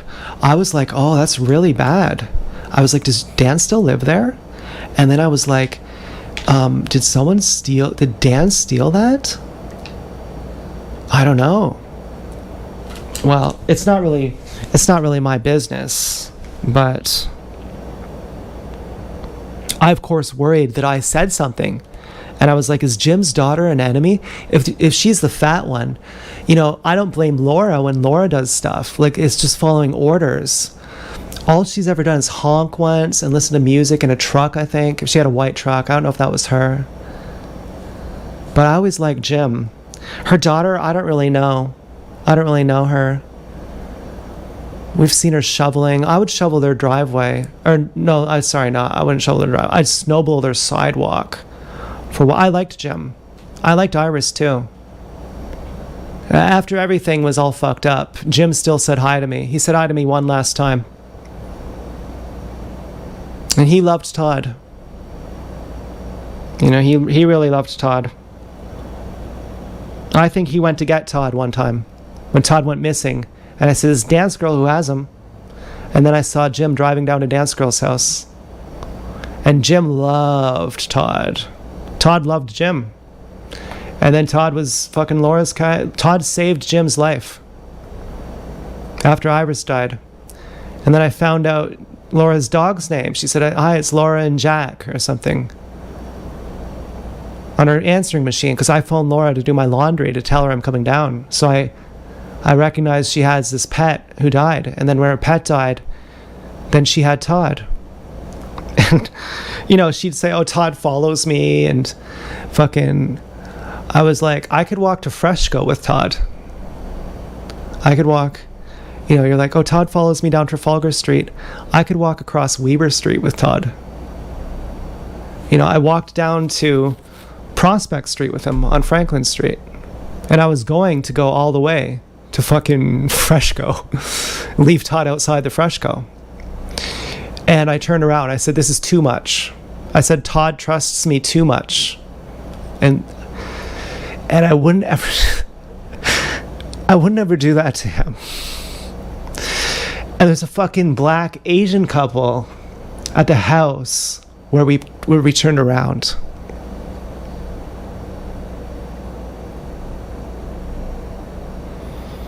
And I was standing outside of their house going, Todd, Richard, come here, I need to tell you.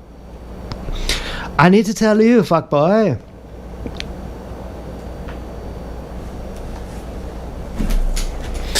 But eventually, Todd would just go out with Laura. I'd be sitting out in the yard. Laura would come out for a smoke. Todd would be right with her. Then she'd go back in. Todd would go right in with her. I was like, oh, I bet you think you're slick. I'll bet you think Todd is your cat. You have no fucking clue. You have no fucking clue the things I could do with Todd. I could get him the good food too. I could bribe him with food too. Maybe you had a special bond with him. Okay, maybe that's true. But I could play fetch with him. I could throw a toy mouse for him like 20 times. I could make him come to me every single time. Like a dog, like a border collie. I could call him with the consistency of a border collie. Now, the weird thing about that was to do the special call, it was Din Venom's ex-pig who made that call. And I had to copy her call. And, you know, fucking... Well, that was a bit embarrassing. I would try to talk to him in Buffalo Bill voice. I'd be like, Richard, come here. Hello. I need to tell you. Oh, wait. Like Buck Lau doing an impression of Buffalo Bill. And it would work sometimes. You know? And Laura's like, oh, he follows me down the street. I'm like, can you choose it? I can choose whether he follows me by thinking about him. When I walk down the street, if I think about him, he'll follow me. And if I don't think about him, he won't. Or, you know, maybe that's a little untrue. I kind of have to look at him. You know, if I turn around to look at him, or if I make some kind of gesture. But if I distinctly show him body language that isn't friendly, that is saying like, I'm not with you right now, Todd, I'm like walking by myself, then I don't think about him either. And then he doesn't follow me.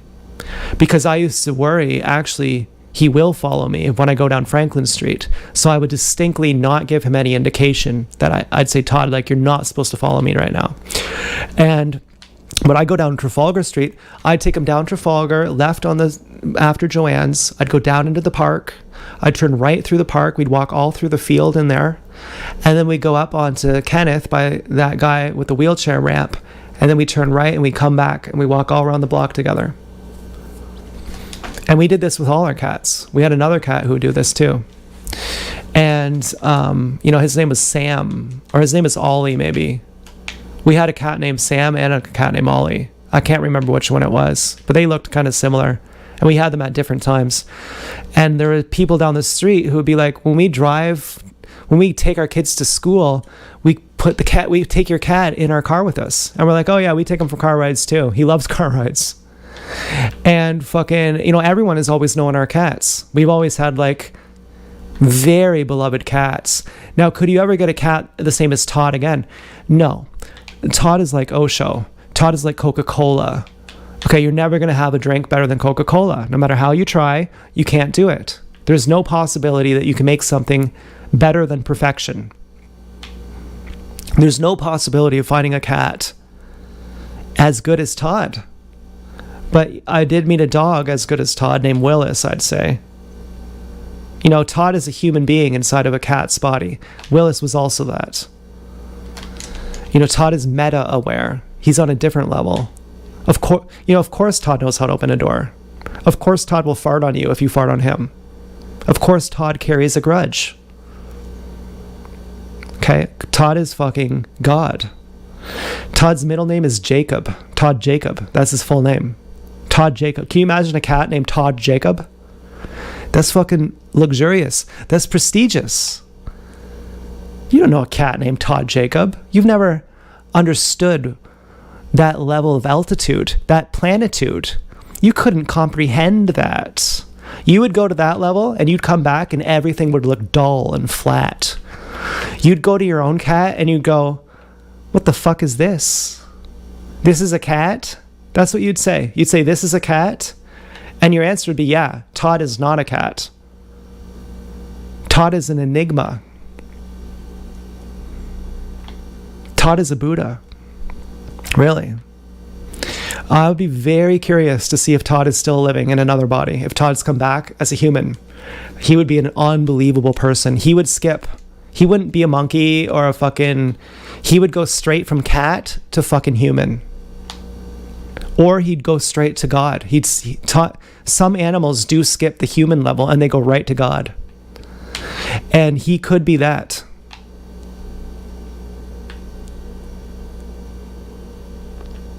It's very rare, but it does happen. There are enlightened animals.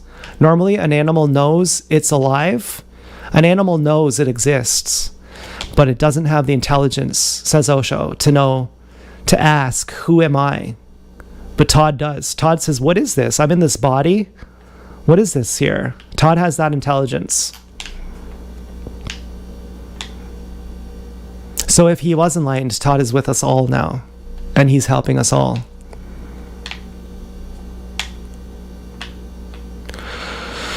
So anyway, I ate my pizza already. I'm in a pretty good mood. I could go for a bike ride. I mean, it would be fun. I do like bike rides. It's scary though. I already had my risk for the day. You know, I'm always scared that, you know, of not being loved. Fucking, well, I'm fucking...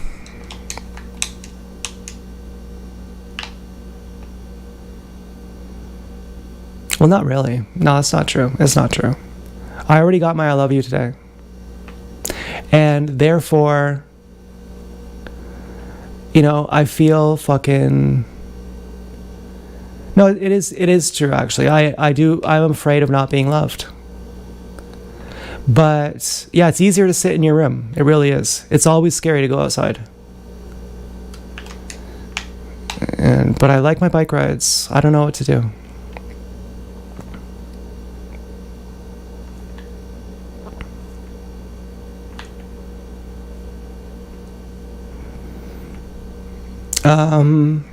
Yeah, so I checked the sale on that Microsoft store and it's all DLCs. It's no fucking games. I'll show you the fucking thing I'm getting. These videos by Max Cooper. A lot of people comment that his graphics are really cool. No, you're not going to like this MP3 player much. It's the cheapest one. It's really no big deal. But I'm excited for it. It's very small. It's much smaller than... Now, funny enough, this shirt, there was a guy cucking me on the June 2nd walk. You see the white one? There was a black guy, I think, wearing that exact same shirt. It looked nice, actually. Oh, look at this one with the sleeves.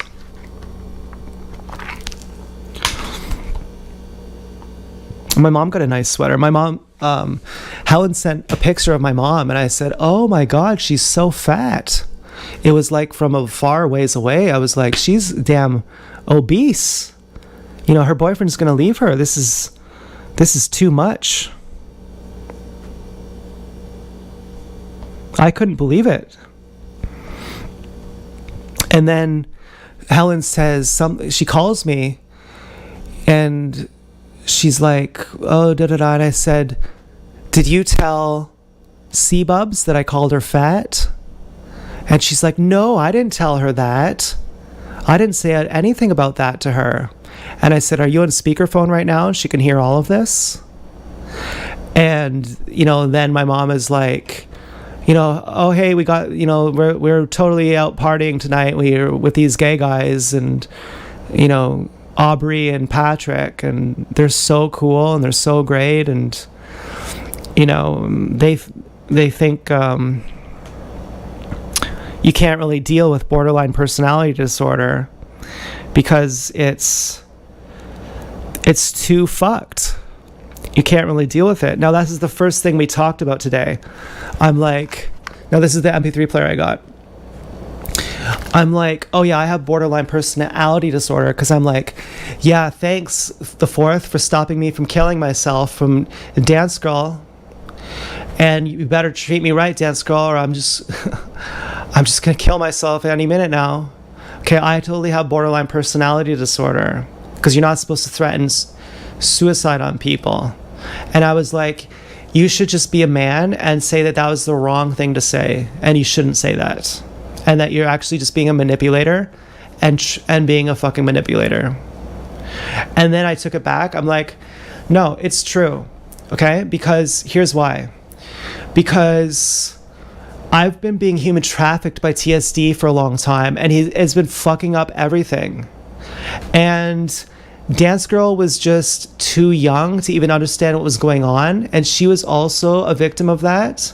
And based on this really horrible behavior from a bunch of people, it gave me a skewed sense of being treated really badly that was different than other times. When I said it to Din Venom's ex-pig, I was very guilty one time. I said to her, what would you do if I killed myself? That was the closest I ever came. And her friend, Belinda, this fucking bitch, always did that.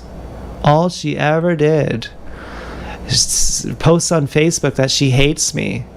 And I made this joke about her, like a video of some rotten apple that I carved a face into it. And I made like a whole scene of her and she was always threatening to kill herself. And her husband threatened me. He's like, we're going to have that video removed. We're part of the KGB, and we're going to have that removed if you don't remove it.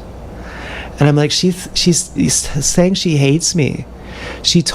I'm pretty sure it was her who told Din Venom's ex-pigs meet that we're doing porn. And then her mom's calling her like they're religious fanatics, and they're like, we're gonna watch your porn now just to make sure, and they're like crying, like when she got a tattoo, they're like crying that she's going to hell. And this girl was always threatening to kill herself like every fucking day, and they're trying to have a baby. Her and her husband, they're like trying to get pregnant for like a year, and she goes jogging every day for like 10 kilometers, which is healthy, but when you're a fucking freak, it's different. And then they finally get pregnant, and it's like, oh my God, like you're threatening to kill yourself every day and you're having a baby? Are you fucking crazy? Okay, that's nuts. I would want to have at least a 5-year period without threatening to kill myself even once before I'd adopt a baby. Like, are you fucking insane? And so she comes over for a sleepover one time without her husband.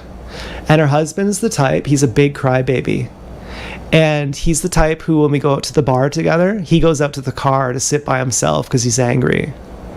And so she comes over by herself, and she's really singing a different tune then. She's like, oh, hey, I'm friendly now. I'm friendly. And so I said it once to Din Venom's ex-pig. But that was the only time I ever did that. And I was even just asking. I wasn't even threatening. I never even really thought of it. I'd said it to my dad once. I said, I'd kind of like to die. Can you get me some pills? Can you get me some Nembutal or something? And he said, yeah, sure. Just, are you sure you want to do that? We're sitting down having an ice cream. I used to get these strawberry milkshake ice creams, this birthday cake ice cream at Marble Slab, with the add-in being strawberries. And I said to him, you got to get this. This is the very best. And he's like, okay. So we go get these fucking ice cream milkshakes. And, you know, I'm like, yeah, I think I'd like to die. And I don't really mean it, but I'm kind of saying it. But I don't know why I'm saying it either. Eventually he said, do you need money? Is that what this is? And I'm like, oh yeah, that's probably what it is. But I just didn't know. But when I say it to, you know, and I'm not really sure what it was, like, because he said to me once, you're not psychologically prepared to be with a girl this hot.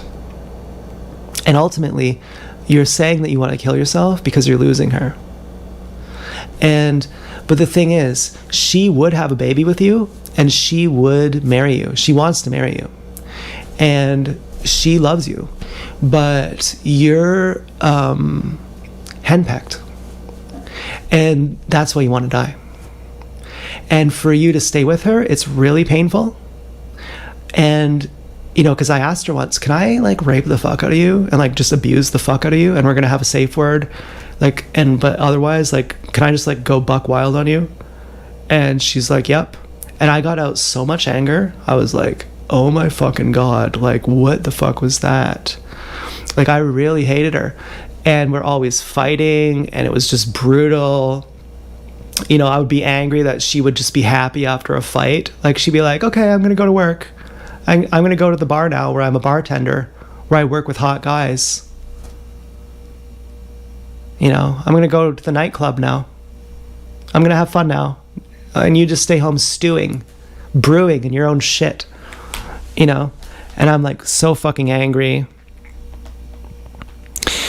And, you know, I had another girlfriend too. I had Din Venom's other pig, who was very, very lovely.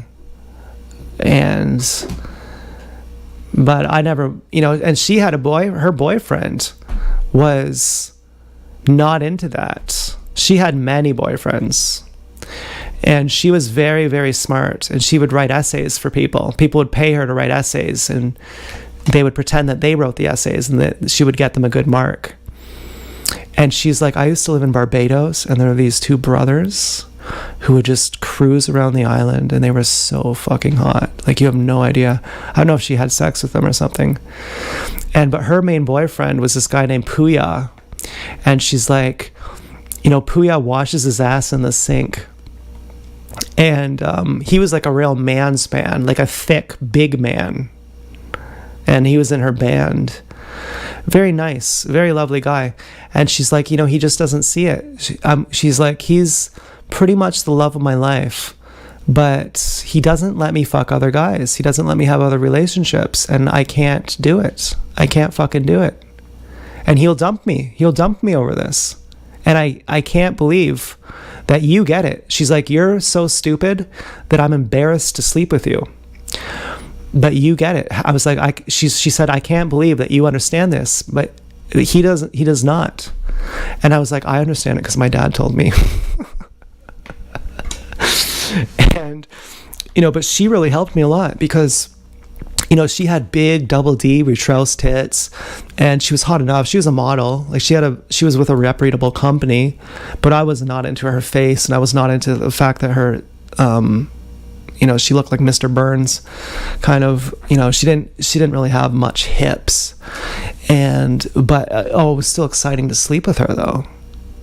You know, I was still valid. You know, she still helped me when I was quite insecure, and I didn't have that many pigs I had slept with, and we're hanging out, and I'm just thinking, oh yeah, it's so hard to fuck pigs. And she's like, you know, we're gonna fuck, right? And I'm like, really? And she's like, oh yeah. I'm like, oh, you know. She's like, here, let me grab your dick and show you. Like, let me pull it out for you. Like, you know, she's like, this is happening. And I was like, oh, you know, I hadn't even thought of it. Of course I'd fuck you, but I thought I have to bend over backwards and cut my dick off and throw it in the river and do 100 push-ups and all this shit. You know, it's like hanging out with a female friend.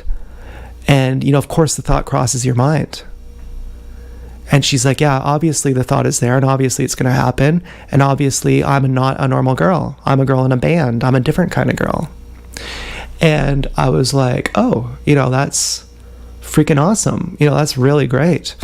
And you know, she was always like moderating things between Travis and I. She's like, you should give Travis a hug for me, you know, because Travis is really cold sometimes. She's like, you guys really love each other, and I hate to see you guys fight. Like, there was one time where she was over at our house, and Travis's name was Vin Denim, and my name was Din Venom. And she's sitting on the couch with him, and she doesn't even know that I don't even know that she's there. And which is really funny, because I like when people know how funny I am, because if they know you're there, if she knew that I knew that she was there, then she'd think I was just performing for her. But Travis is like, Din Ben, we got something here for you. And Travis fucked her too. And I'm like, that's not my fucking name. But I'm like really angry. I'm actually really angry at Travis. And I'm like, that's not my fucking name. I'm like, I'm Snake Venom now. And I just hear Jen laughing. And I'm like, oh, you know. And then I probably like slithered down the stairs or something. I probably took my clothes off and literally like slithered like on my stomach down the stairs. And, you know, she was always really, really precious. But so I said to Din Venom's ex-pig at one time, you know, I've been thinking about, yeah, life sucks. I hadn't quite come to terms with being gang stalked, but I had traveled. I'd went to Sweden. I'd went to Denmark, and I had said, wow, I'm being followed. You know, just like from back when I was 13. Oh, wow, I'm being followed. There are people who watch me in my house. This guy chasing me, he knows. He doesn't know, but this, or like, yeah, I thought he must know, but this is not random. And I'm feeling like really fucked up. I'm not going to blame gang stalking, but I mean, my relationship is fucked up, and Din Venom's ex-pig really did love me, but she was just so spineless. I think she was just the wrong pig. And my dad had said it's because you're not prepared to be with someone as hot as her. Now, maybe it's true. Maybe a pig who's super hot actually can't have a good personality. Because why would they? Like, Christopher Hitchens says a woman isn't supposed to be funny, because why would she? You're supposed to be funny to seduce someone. But if you're the one who's the prize, if you're the woman, you don't chase the man, you tell the man to chase you. You select the man, and then you tell him to chase you, and you make it look like he's chasing you, but really you're choosing him. Really, you know, it just appears he's chasing you. And fucking... Well, my mind just went blank. I forgot what I'm talking about. Well, anyways, my relationship was falling apart. Maybe Din Venom's ex-pig was just too beautiful, and therefore she was just incapable of having a good personality. Who knows? I don't really think that's necessarily true. I think she was raised in a cult. I think her family were very abusive in very indirect ways. Like her dad talked about sniping gay people at the dinner table. And he wasn't joking. Like, he was joking, but he wasn't joking. And I said to her, I said, does your dad like shooting animals? Like, I bet he likes that. And I found a bottle of lube in their bathroom. I shouldn't tell you that, but I was like, who needs lube? Like, by the time you need spit, there's something wrong with you. Okay? You're masturbating into the person. By the time you need spit or lube, you're masturbating into the person. And so he's like, yeah, you're just not prepared to be with someone this hot. And I was like, yeah, but when I go hang out with Din Venom's other pig, Din Venom's pig fucking freaks out. Din Venom's pig is like, I brought you home food and you weren't here. Like, as if that's the thing. As if that's the thing that's making her mad. And I'm like, I'm not so sure, because my dad also said she's spineless and she's shameless. My God. And she told me a story about how her mom wasn't always faithful too. And fucking and how her dad probably never trusted her again after that. And I was like, thank God that he said that she's spineless and shameless. So I didn't just think that it wasn't that I wasn't prepared psychologically to be with a pig as hot as her. Because I was like, she's actually spineless and shameless, and she has double standards. And if she goes and fucks some other guy, she doesn't even tell me about it, even though we're allegedly in an open relationship. Which the point of being in an open relationship is that you're open, that you tell the person everything, that you don't withhold. Of course, the only way people lie is by withholding, because no one counts that. But I mean, I couldn't deal with how hypocritical she was. And my dad's girlfriend was like, well, who even cares? It's not your right. It's not your right to be mad at her for being with other guys. And he stuck up for me, and he made the point ultimately that it's hypocritical, that she has double standards. And so I'm not really sure what it was with her that broke us up. I think it was that. And also that we just didn't, her music sucked. She liked Mother Mother. The most alternative music that she liked was Mother Mother. But I like Mother Mother too. But she wouldn't like someone like Ulf Eriksson. She wouldn't listen to Osho or Aladdin Khan or fucking I don't know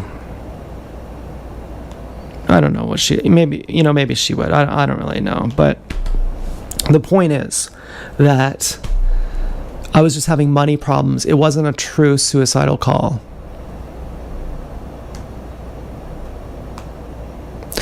And then by the time I got fucking human trafficked by TSD and TSF, that was actually the type of abuse that does make people kill themselves. So it was different then, when I'm like, I actually needed this. Like, I'm actually at my fucking end here. I'm actually fucking going crazy for real now. I'm like, she used her leg. She kicked a leg. She kicked a leg on a door. I'm actually like, it's not funny anymore. Rape jokes are not funny anymore. Even though I'm saying that, they're not funny anymore. And so when I threaten it, it's different. It's not fucking borderline personality disorder. Do you know what I mean? And I'm like Hank Schrader. Once I realized Heisenberg is Walt, I only have the panic attack once. I'm like, now I'm healed.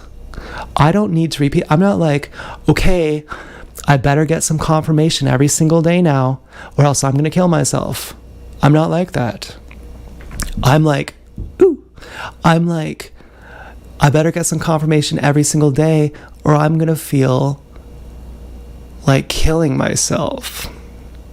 No, I'm like, or I'm going to feel let down, but I'm not going to feel like killing myself. I already feel like I'm a worthy fucking guy. I already feel like I have my balls back. You only have to glue your balls back on once. Did you know that if you cut your finger off and then you glue it back on, your finger will reattach? That's a real thing. Put your finger back on, it'll reattach. You only have to reattach your balls once, and they're reattached. So it's not the same, because I'm not going to say who, but in our family, we have someone who's dating a borderline personality disorder, we'd think. And they say, I ought to fucking kill myself, and fuck you, and all this, and they're always threatening that. And I'm like, that is fucking guilting you. Like, I had a brother who did that too. He called me twice. Once when he was killed, he said, I just took a whole bunch of pills. Should I live or die? It's up to you. Now later on, he came to visit my grandma's house with an unlicensed gun. I thought, should I really save this guy? This guy is fucking extreme. He's like, what should I do? You want me to live? Or you want me to die? I just took the pills. I'm frothing at the mouth. He's laughing. The previous time, I say, call an ambulance, you idiot. The previous time, and I tell my dad too, and he's like, yeah, let him kill himself. He does this all the time. He's trying to have power over you. And he's like, I'm not cold. He's like, the first time I helped him. The second time I helped him. Finally, I was like, just do it. If you're going to do it, just do it. And that really helped me when I went to my dad and said, can you get me a pill that will just, he's like, yeah, sure. But yeah, really. Do you want it tomorrow? You can have it tomorrow. I was like, oh shit. I forgot you're not like a normal guy. I forgot you're not one of these regular people who go, oh my God, do you want to call a number? And here's a pamphlet. Do you want a pamphlet? He's not that guy. And so I'm like, he's treating me as if I'm a responsible person. So I got to act like a responsible person now, because karmic law says that's how it works. When you treat someone with respect, then by karmic law, they owe you respect back. And if you follow karmic law, that means you're not a hypocrite and you're religious. And, my dad's an atheist. He's an ethnic Jew, a non-religious ethnic Jew. But in my opinion, he's very religious, because being religious means God hates a hypocrite. And so, I'm like, oh, actually, no, I don't. I just need money.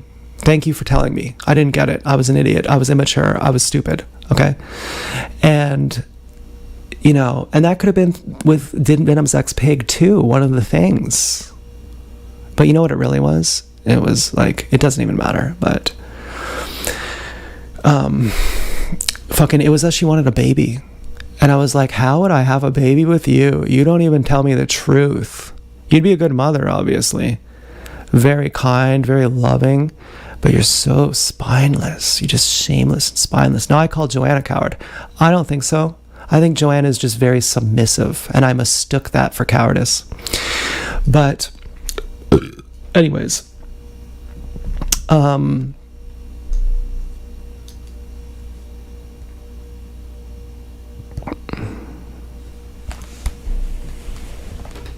love these long form videos. I feel like this was a good video, 2-hour video. I feel like this was entertaining. I feel like you enjoyed this entire video. So I might make some cookies. I already ate my pizza. I'm eating less. The happier I am, the less I can eat. I don't need as much food. And I don't know if you have anyone in your family that you're like, how are you with this person? They're so abusive to you. It's like they feel like they I liked him. I like this guy too. You never know what people are going through. Remember, on the one hand, we have mental illness doesn't exist, and if you have it, it just means you're an asshole, and that's all it means. You just found a fancy word, an Oedipus complex. Beware of anyone who uses too many syllables. You're an Oedipus complex. Well, that just means you're a jerk. That means you eat too many cheeseburgers. And you're threatening, I gotta throw myself off the balcony. Well, you're so fucking fat, you'd probably bounce off the floor too. You'd bounce off the ground and onto the roof of the building and then crush the whole building because you're so fat from eating so many fucking cheesies or something. And grow up, you big baby. Like I said that to my mom. I was like, I cut my leg with a steak knife, and it's the easiest thing to do. It didn't even hurt. I was like, these people who cut themselves, they're fucking babies. They're just trying to get attention. They're like cutting X's and like skulls into their leg or something. Or I don't know, they're cutting the word emo into their leg. It's like, well, who cares? And then, it doesn't give you the excuse to just smoke crack all day, if that's what you think. Cutting yourself doesn't give you the get out of jail free card for being lazy. It doesn't make you not lazy just because you cut yourself. And then on the other hand, it's like, well, maybe the guy's parents babied him his whole life. Not everyone has to punch you in the face when you're a kid. They could just baby you so that you never grow up. They hold your hand all the time. That's why I love an absentee dad and a mother who really says, you better not fuck up. I am you. And then says, and I raised you right, so go on and have your fun, and whatever happens, happens. Here's your beer at 14, I'll leave the house and bring the girls over. And that's how it's supposed to work. And, that's like, if you don't have that, if you have bad parents, or you have whatever that happens to you, the CIA does some nasty shit to you, you might not get over it. What if that happens to you, but you don't have good parents? What if being gang stalked, there was some really nasty gang stalkers growing up who imprinted me at very vulnerable times in an MK Ultra style, but I had even deeper imprinting from even more hardcore people who said, okay, they're gonna scare you, I'm gonna scare the life out of you. I'm gonna make you fucking run. But I'm also gonna love you. I'm also gonna show you that for you to be scared of me, you have to take your shit out of the toilet with a shovel and throw it in the bathtub, or fill your super soaker with piss and shoot it at people, or, you know, throw giant sticks into the window of a moving truck going by at 60 kilometers an hour, you know, or something like that. You have to do something fucked up to unleash the wrath of God. But otherwise, I'm your protector. I'm Bane, and you're that girl in that prison, and you're always loved. You're always fucking loved. Even when I'm angry at you. And obviously we know if your parents don't hit you, you'll never know you're loved, and you'll never forgive them. And South Park says, and they go a step further. They say if your parents don't molest you, you'll never know you're loved. But Osho says if your parents don't hit you, you'll never know you're loved, and you'll never forgive them. And so, you know, and they don't necessarily have to hit you, but they basically have to put the fear of God into you. And so you have to know that they're the captain and you're the co-pilot, and that's how it is. And no matter how you try and test them, they're going to show you that they're the captain and you're the co-pilot. And so if you have someone imprinting you and traumatizing you at vulnerable ages, but you don't have someone imprinting you even deeper who does care about you, who isn't just exploiting you and using you, then you might end up with a fucking disorder, like borderline personality disorder or fucking bipolar or something. I've been diagnosed with depression and mania, and I went to a bipolar support group for years. And I said, I don't believe in any of this. Manic depression, manic mania, none of it. I've cured my depression. I have the long-term kind. I've cured it. I'm not depressed. I'm not a depressed person. I've cured it. And, you know, so with this guy in our family, this boyfriend of someone in our family, I'm like, maybe he just has mental illness and you can see it and you forgive it. And that's your compassion. And of course, the borderline personality can seduce you better than anyone because they know how to work you. They know how to guilt you. They're a big baby. And what does a baby do? The baby screams when it needs something. What does an adult baby do? It indebts you. It guilts you. It kills you with kindness. It's sweet to you, and then it's guilting you. It's sweet to you so that you owe it something, and then it yells at you for fucking up so that you feel guilty and you treat it better after. And so you could see why a borderline personality would meticulously cut all up and down their sides and then wear an open shirt and say, look, everyone, I'm a big victim here. You better love me, or I'm gonna cut your name into the poetry that I write on my body with cuts and say it's your fault.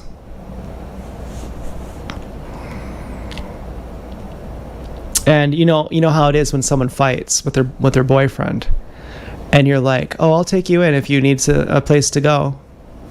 And then the next day they call and say, guess what, we're getting married. And you're like, I thought you guys were fighting. And they're like, yeah, I know, we made up. I thought you were moving out. I thought, yeah, I know, we made up, and now we're getting married. You know how it works like that. And so you only hear the bad things. When people complain about their partner, that you only hear the bad things. You never hear the good things. So I'm always like, yeah, I'll see it when I believe it. And I'm not even rooting for you to break up. I don't even care. Like, I actually literally always remember, like, I support you, whatever you do. Like, have fun with him. You get my blessing, whatever you want. I don't care if you guys break up. You know, he pissed me off a little bit at the party, getting a little too close in my face. But that was probably because I was threatening everyone. And he wanted to be the big daddy. I'm like, you're not the big daddy at all. You have no idea. But whatever, you know, a not big daddy wouldn't know they're not the big daddy. A not big daddy literally thinks they're the big daddy. So anyway, I don't know if I should go for a bike ride. Fucking. Well, I feel really good today. I'm actually pretty happy. Like, today is a 10 out of 10 day. I'm really happy with. Well, I was worried that someone stole Jim's daughter's garbage because of something I said. Because of Dan going through our garbage. My mom said, "Did you see anyone going through Jim's daughter's garbage can?" I said, "No, but Dan went through our garbage." She said, "Really?" I said, "Well, I don't know. But yeah, like, someone was back in there with a flashlight. Someone was behind our house shining a flashlight on the fence. And I went outside, and then I saw someone go back into Jim's house. And I thought it was Dan. Of course I thought it was Dan. Who else? It wouldn't be Jim. He has fucking... I mean, I don't know if Jim had died by that point. And so I was like, what's the deal with that? I said that to my mom, like, tell Jim's daughter that, because she's asking, she's like, I don't know, I'm in Halifax. And so I was like, yeah, that's the best I got on it. But this was like a year ago I don't know, this is like a year ago. And fucking, the best I could come up with was Dan is a TSD associate. And Dan is on opposite side of the team. Dan's not on Jim's daughter's team. And so he stole her garbage can. And Jim, that would be the in-laws. That would be Jim's son-in-law. And you're never supposed to like your son-in-law. That's an arch enemy right there. Do you think the volume's too loud a little bit? Maybe I should... I don't know if the volume's too loud. I hope this isn't rude or something, but I have to play video games immediately. And one of the things about feeling contented with the day is I'm not a glutton. I have less need for food and I have less need for drugs. I was actually about to order some acid today. I was like, yes, you're going to love it. Yes, it's amazing. Yes, it's going to help you crystallize all the wonderful things in your life. You have your balls back. You're a proud, cool, happy guy. You told Zeph you're not going to get euthanized. And you said it on June 2nd when you were extremely angry and you were crying to Zeph. And Zeph's daughter committed suicide. She walked 1,000 miles and jumped off the Tuscany Bridge. She was on heavy medication too. And she just wanted to be loved. And eventually she couldn't be with anyone except people who abused her. And anyone who loved her, she didn't love. She could only be with someone who abused her. And Zeph showed a painting of her. I've told Zeph that I saved your life, Zeph, because even though you're not vegan, your daughter was vegan. So I told you about health, which got you out of the hospital where they're trying to kill you. And I said to him on June 2nd, I cried to him because I don't talk to my dad anymore. And Zeph is... Zeph to me, I don't know what I am to him, but to me, Zeph is, he's one of those big head people. He's very intelligent, very wise. His head is the size of a pumpkin, like my dad's. And he's been through a lot of pain. And he's very deep. And so I said, I don't watch your podcast anymore because I don't like hearing about politics. But I just got messed up by someone and I don't know where to turn and I don't know what to do. And I'm crying as I'm writing this. I'm literally crying to him. Like, I want to talk to a man. And I don't know who else to talk to but you. But it's not that you're the last resort. I'd like to talk to my dad, but, but you're a great choice too. I need to confide in somebody. And of course, when I was on the walk, I was thinking of Zeph's daughter and of Lindsay too. I was like, well, at least I'm alive.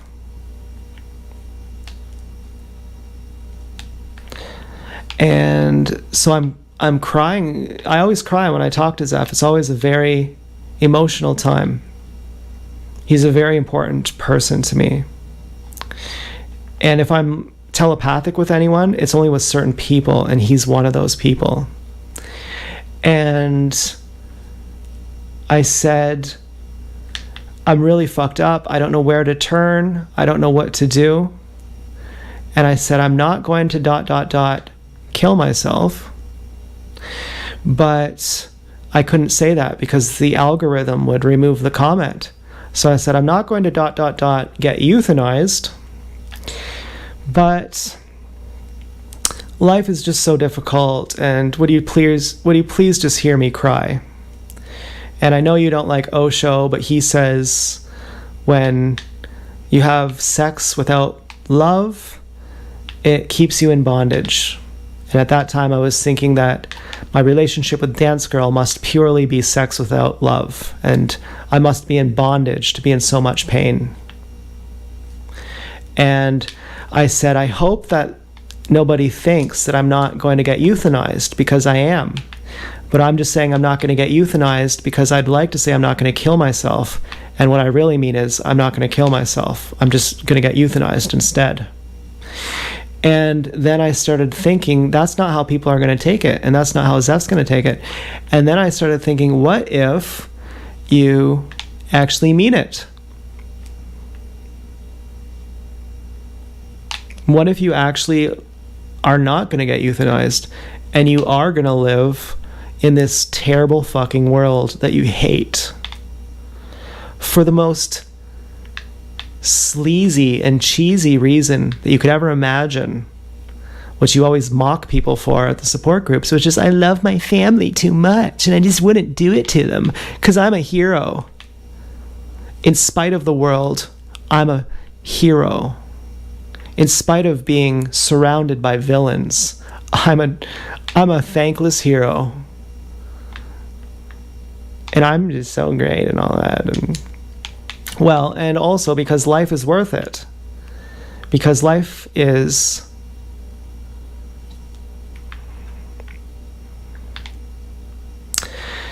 Well, Richard Bandler says suicide is a permanent solution to a temporary problem.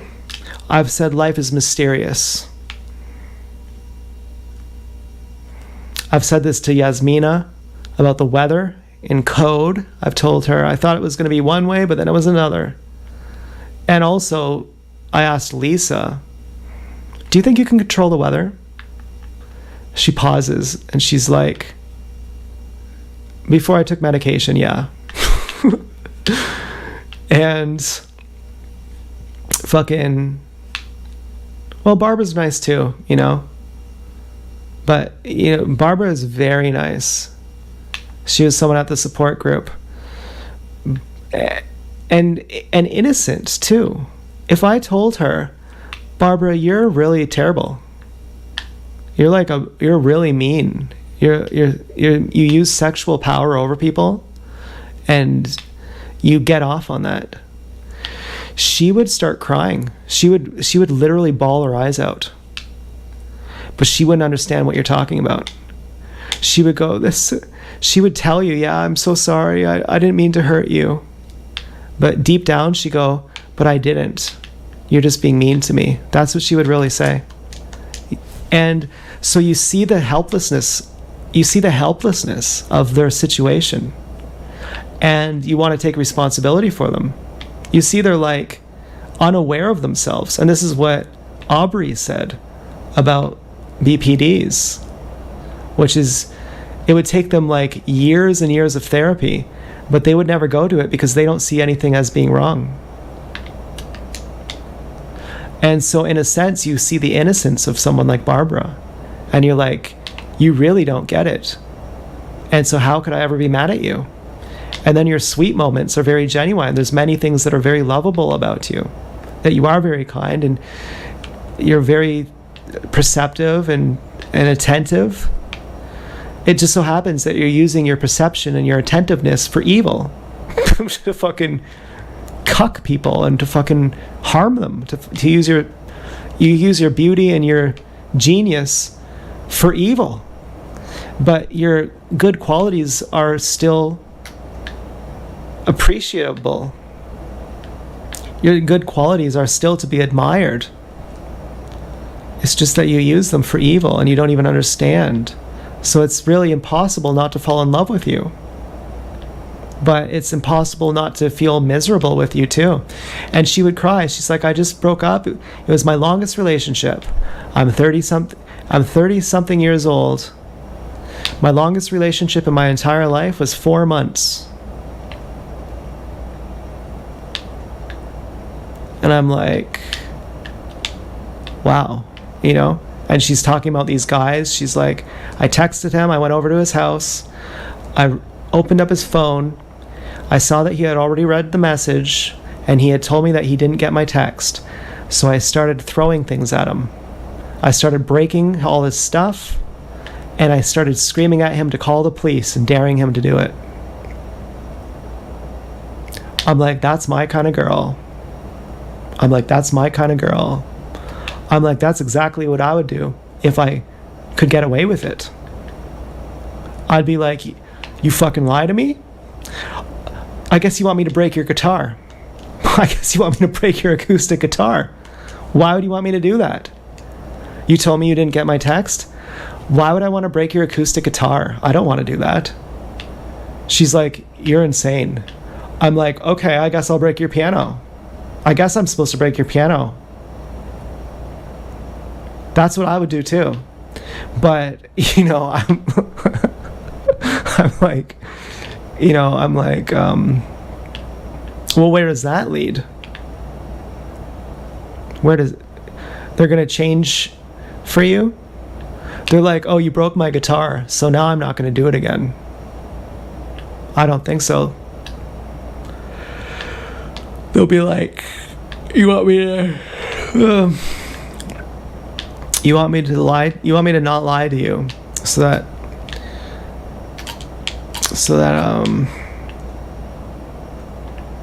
you know, they wouldn't want to change. They wouldn't want to act differently just because you threaten them or just because you punish them. Like, no one would do that. They would act differently in spite of you, and it would just be an act, and they would fake the apology, and they would feel bad, but only because they were taught to feel bad. They would feel bad because they're getting yelled at, not because they actually feel bad about it. And so, but some people, you know, if you really get literal about it, well, then how do you explain the fact that, well, never mind. But how do you explain the fact that me having the fear of God put in me when I was a kid and when I was an adult with my dad made me the Gorilla Dick Daddy? Like, if I didn't have boundaries, I wouldn't have myself. Like, my boundaries define me. They define how I'm treated, but they define me as well. And I got my boundaries from the people who I look up to. I didn't make my own boundaries. I got my boundaries from Osho and from my dad and from my grandma and from Ted.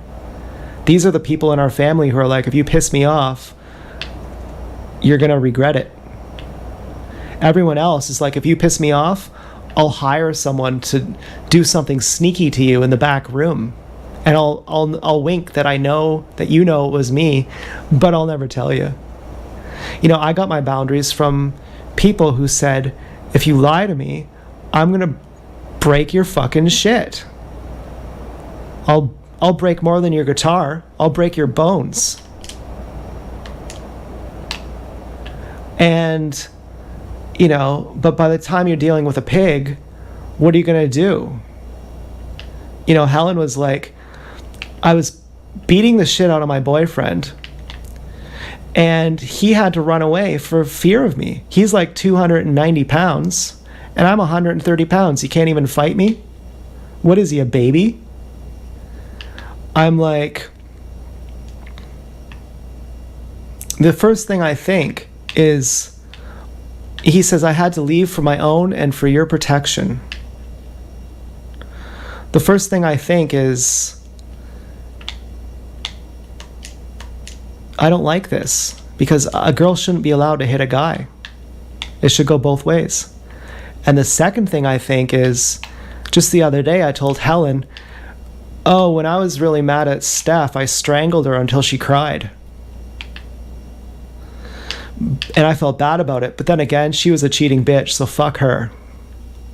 And I'm thinking Helen is probably saying if he was really mad, he could have just fought me back or blocked the punches.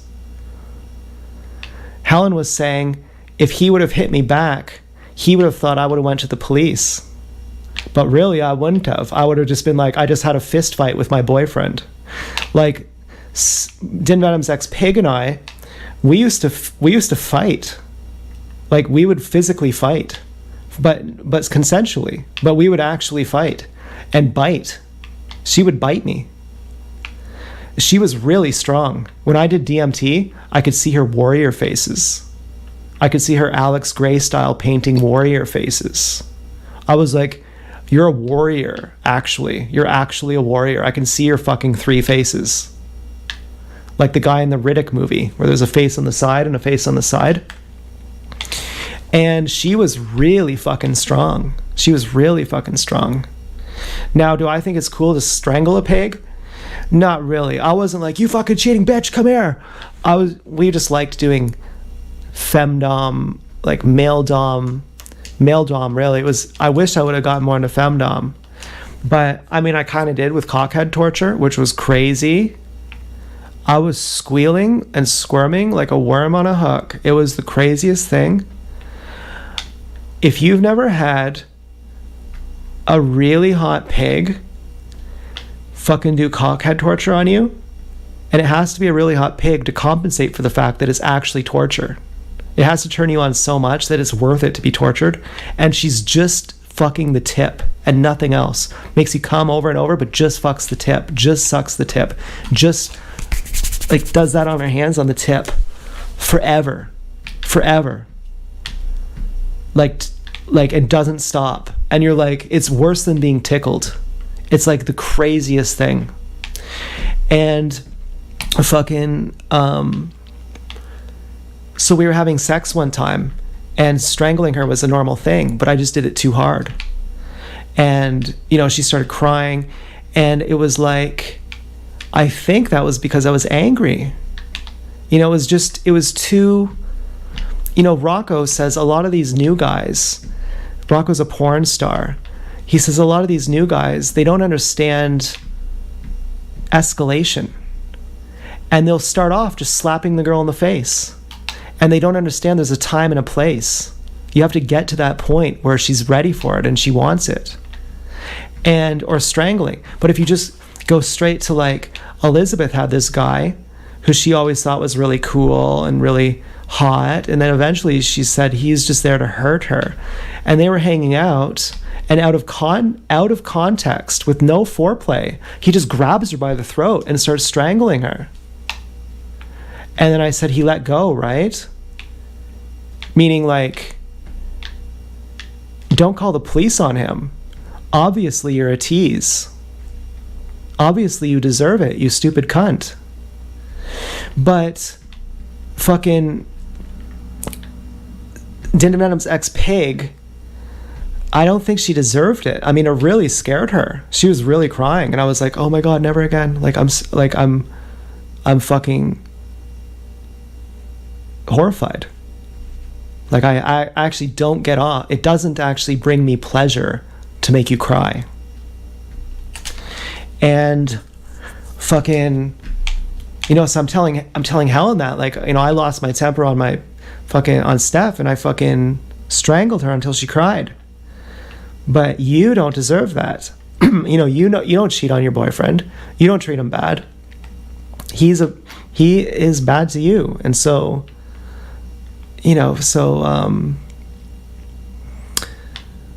So I don't really know what I'm trying to say. I guess when she's like, how could he be scared of me? I'm 130 pounds and he's like 300 pounds. What damage could I do? And he has to flee to a hotel. Well, he's probably really angry. He was probably afraid he was going to use disproportionate violence. I mean, if a 130-pound pig was fighting me, if I wasn't angry at her, I would just instantly overpower her. But I wouldn't have the need to strangle her and punch her.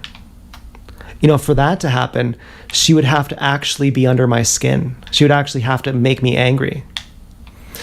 But I wouldn't get angry at a pig because I'm the Gorilla Dick Daddy.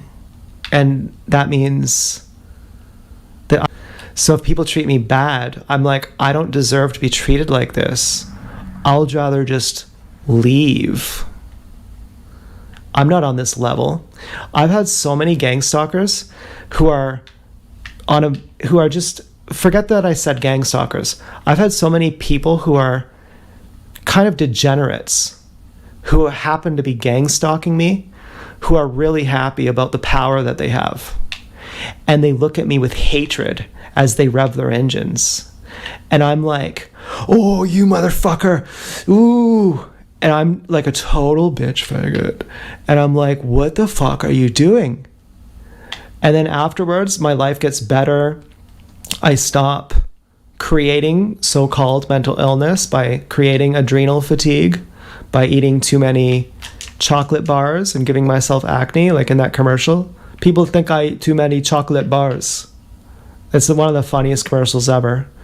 It's an old one. And those same people who I would have been angry at, who, if they would have attacked me, I would have been like, oh, I can't wait to fight you. Now I'm like, that's nuts as fuck. I wouldn't want to fight you. That's completely insane. Like, you can't get under my skin at all. Now it's a little bit different when someone's like, well, I can break in your house. I can kill. I can do lots of things. Okay.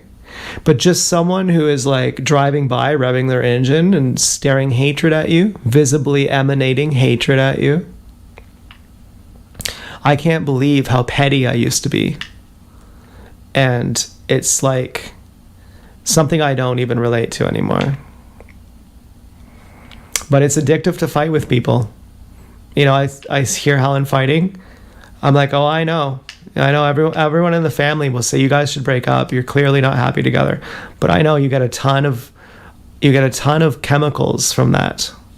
Fighting is really fucking addictive. And so I try to have, like, I don't know, the absence of a need to fight. Like right now, my life is great. My life is drama-free. And I'm happy. Fighting is like doing crack cocaine. Fighting is like smoking crack. It'll bring you up to a higher level. But for how long? And what's going to be your trend overall? So I'm like, I don't need to fight. I don't need to be a warrior. I'm on a different level. I can enjoy playing video games. I can enjoy making cookies. I can enjoy my life. I don't need to fight. Now, what do you do when someone keeps provoking you over and over? And they're like, we know, but we can keep fucking with you over and over. Well, today I did good. Today I got provoked by seemingly TSD, or someone pretending to be him. I'm assuming it's him, but it doesn't even matter who. Today I had someone, what I believe, I could be wrong, but I had I saw a car that looked like TSD's, for example. I got a little bit zesty. Just a tiny bit. Just a bit of zest. I didn't get extra zesty, I just got zesty a little bit, just for like a split second. But overall, I've done well today. Now, because I left the house today, tomorrow I'm gonna get a harassing phone call. I'll probably be okay with that because each moment leads to the next. And my trend is that this moment right now is good. So the next moment's going to be good, and the next moment, and all the way till tomorrow, and I'm going to wake up tomorrow happy. And if the phone wakes me up early tomorrow, I already have my plan. I'm going to eat strawberry cheesecake ice cream because that always cheers me up because I love strawberry cheesecake ice cream. And then I'm going to remember my new MP3 player is coming. And then I'm going to go for a bike ride, or I'll cut the grass. It was so scary talking to my mom today on the phone. My telepathy was kicking in. She says, I'm not crazy like you think. You have to have different temperatures when you sleep than when you're awake. Because she watched my video when I dropped her off to the airport. After she left, I said, we should have one temperature the whole time, and setting the temperature every day until noon, and then it changes on its own. It's too much work. The temperature should be steady, straight the whole time. And she's like, well, there's actually some people who like sleeping at different temperatures. I think she was kind of reaching for that. She's like, I'm not so crazy like you think. And it was like in the back of my mind, you know, I'm starting to already change what I'm saying on some Darren Brown level stuff. Do you know who Darren Brown is? He's the world's best mentalist. And so he can say, I'm going to drive you around in a taxi cab for 1 hour, and I just want you to look out the window, see whatever you see, and for a whole hour we're going to drive around the streets. And then when we get back to my place, you're going to draw a picture of anything you want. And without using trickery or secret cameras, I'm going to have put cues, I'm going to have put things on the street that you'll have noticed. And you're going to draw a picture of anything you want. And while you draw a picture, I'm going to basically have a picture already, put it in an envelope that I couldn't have drawn after you've drawn your picture. We're going to have it like right in front of you. And I'm going to show you that I can already draw the picture that you're going to draw because I'm going to prime you. Each of these cues that I'm going to show you, and they're going to be very subtle. You're going to be driving around for an entire hour. But I'm going to tell you the picture that you're going to draw before you even draw it. And you're going to have no idea that I already know that what you're going to draw. And you're going to think it's magic. You're going to think it's telepathy. But I actually just have trained how people perceive subtle cues. And so I'm already on that level. I'm talking to my mom about the thermostat. And I can hear it, that she's about to say, did you cut the grass last week? And I'm gonna have to not lie. I'm gonna have to say, no, I didn't. I'm planning on cutting the grass like right before she gets home, which she would not be happy about if she knew that. Now, maybe she already knows, I don't know. But she certainly would not approve if she knew I didn't cut the grass this whole time. And before I tell her about the thermostat, I'm thinking, don't tell her about that because that's too close. If I talk about that, that's going to trigger her to ask about the grass.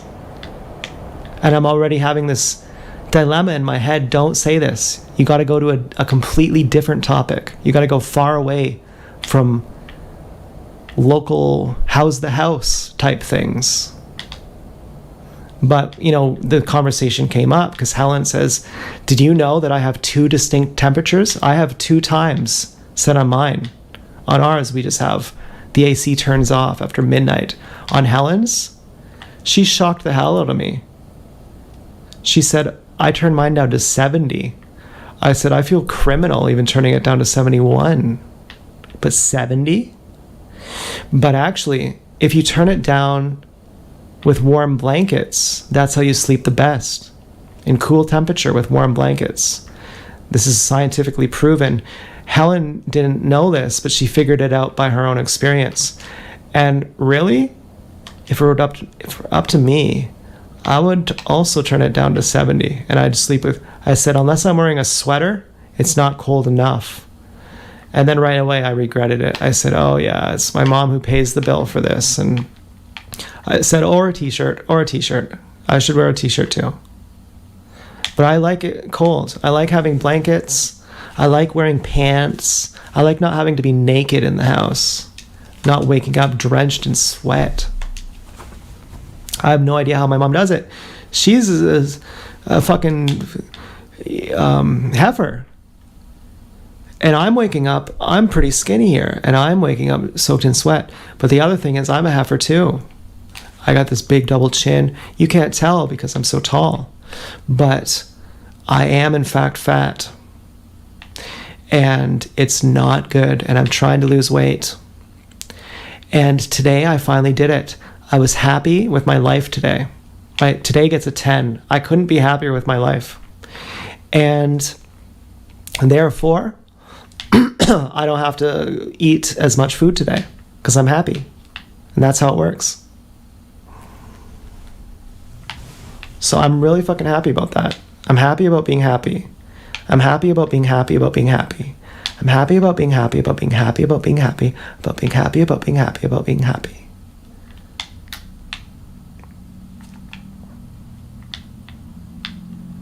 I might as well be Neem Crawley Baba saying Ram Ram Ram Ram Ram Ram Ram Ram Ram Ram Ram Ram Ram Ram Ram Ram Ram.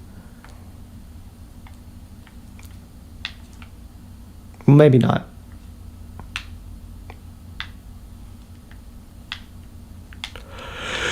But maybe, I don't know. What if I am? What else would I do but say it? Osho says sometimes when you're enlightened, you just gotta say it. What else can you do? But I don't know if I'm enlightened. All I can say is I'm happy. I'm having a good day and I'm happy. And that's enough for me. If I'm not enlightened, I'm like, that's cool. If I have to be reborn again, I'm like, that's cool. Like, if I have to live today over and over again, that'd probably be pretty boring, actually. If I had to live today again over and over, I'd probably say I already lived that day yesterday. Something new has to happen now. And typically, I mean always, not even just typically, but without exception, everything always does change too. I mean, my friend Neil, he said, if my life gets any better, something's wrong. Like, it's so good. Everything is so good that something would be wrong with me if something got any better. I just couldn't even imagine anything getting better. And Neil had a lot of integrity. Like, he didn't hide anything. He was himself. Like, he earned everything he had. There was no holding his breath that maybe something's going to get found out and he's going to fuck up, or that he's going to fuck up.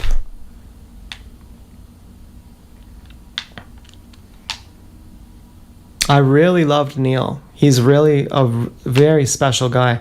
And I loved his little brother too, Nuno, which is a nice name. Nuno was really my favorite. But Neil was like world class. Like he was, when you meet him, you'd say, I'll never meet someone like you ever again in my life. Like, you're the only person I'll ever meet who's like you. Neil's superpower was if he didn't see the world the way that, if the world wasn't the way Neil saw it, he would change the world to make the world see it the way Neil sees it. And he'd do it without being an overbearing control freak. He would do it in a way where he'd go, yeah, okay. Kind of like in Fight Club, where he says, eventually we all became what Tyler wanted us to be. Kind of like that, but maybe not, because Tyler was kind of an imbalanced version of the narrator. Tyler was kind of the compensation for the narrator's beta sissy status.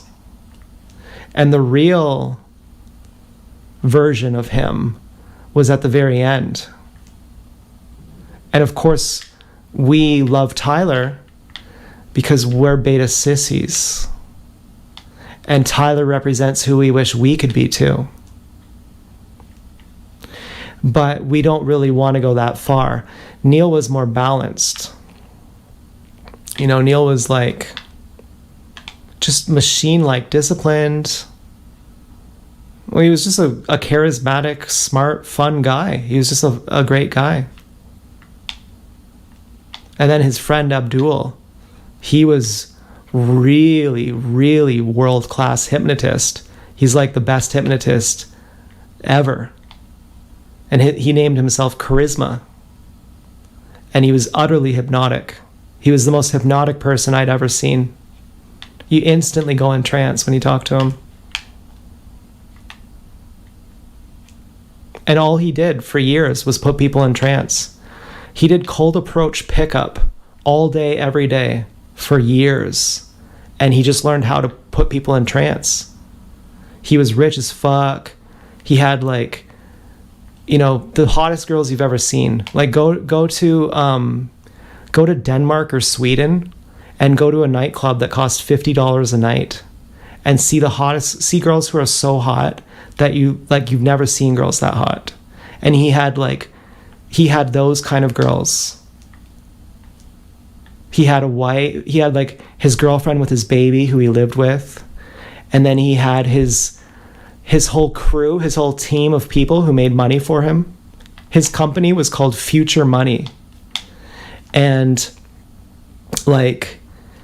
then he had, he just had every kind of success.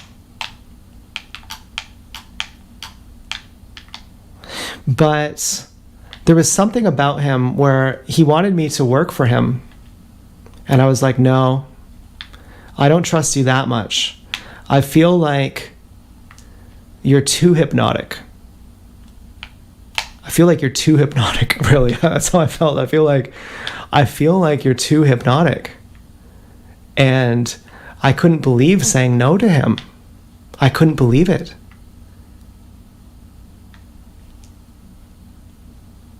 But I was like, I think you're just using me. I think you're really fucking good at talking to people. You're a world-class hypnotist. And you make, we were talking in this group and he was going to do a presentation on how he does something. And I was busy doing something else. And he came over to me and he said, I'm about to talk. Like, aren't you going to listen? Like, I know you want to hear this. And I was like, but he was offended. He was like, I'm giving you gold here. He's like, do you know how much money I charge people to talk to me? I charge people a lot of money to talk to me. We're in an apartment that costs like $10,000 a month. I'm like the best in the world at this. I'm the best that there is in the world. I'm about to tell you something that costs people a lot of money for free. It's very insulting that you wouldn't listen. And I was like, yeah, okay. Yes, sorry.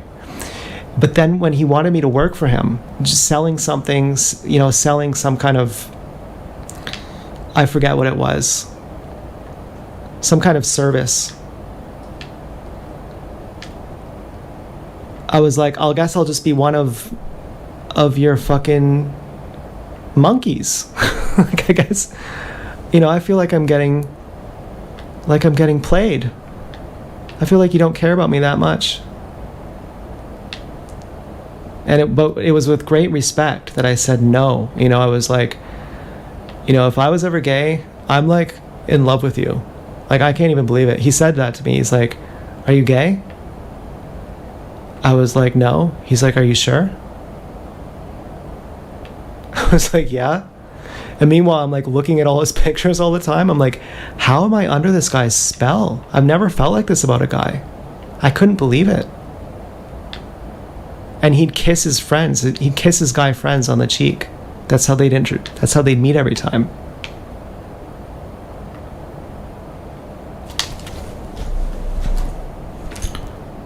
Well,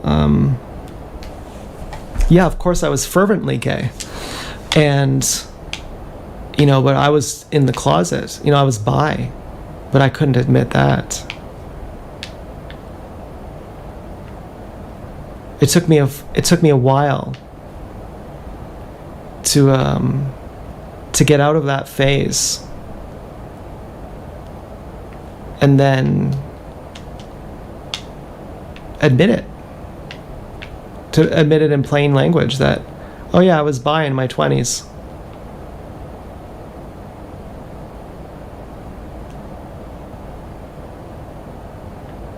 Now, I wouldn't like it if Dance Girl had other boyfriends plus advertising it to me. Like if that black guy and her in the Zares today, she's like, hey, what's up? Here is my boyfriend. That could make me jack off. And that could make me think I'm gay. But that's like traumatic. That's like, why would I want to see that?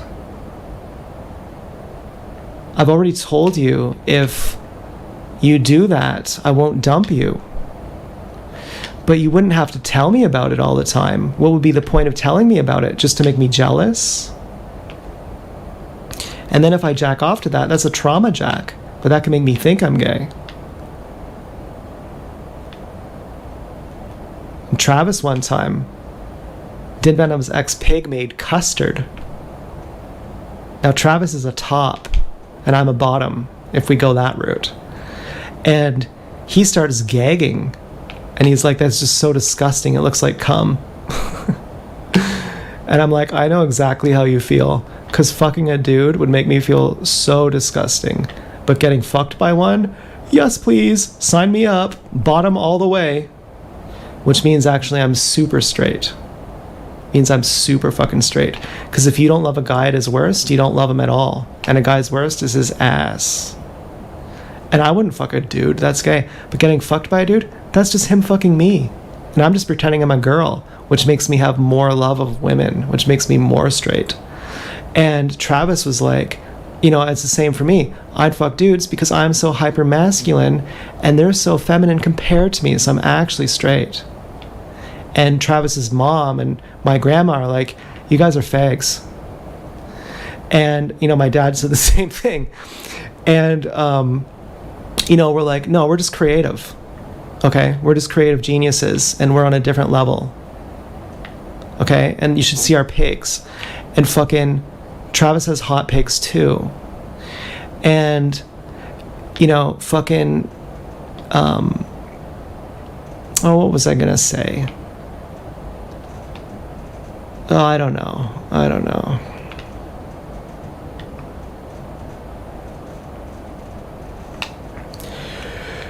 Well, I have it set to 72 in here. We can't set it to 70 because it's too cold for Laura. And also, I don't really want it at 70. It is kind of cool in here.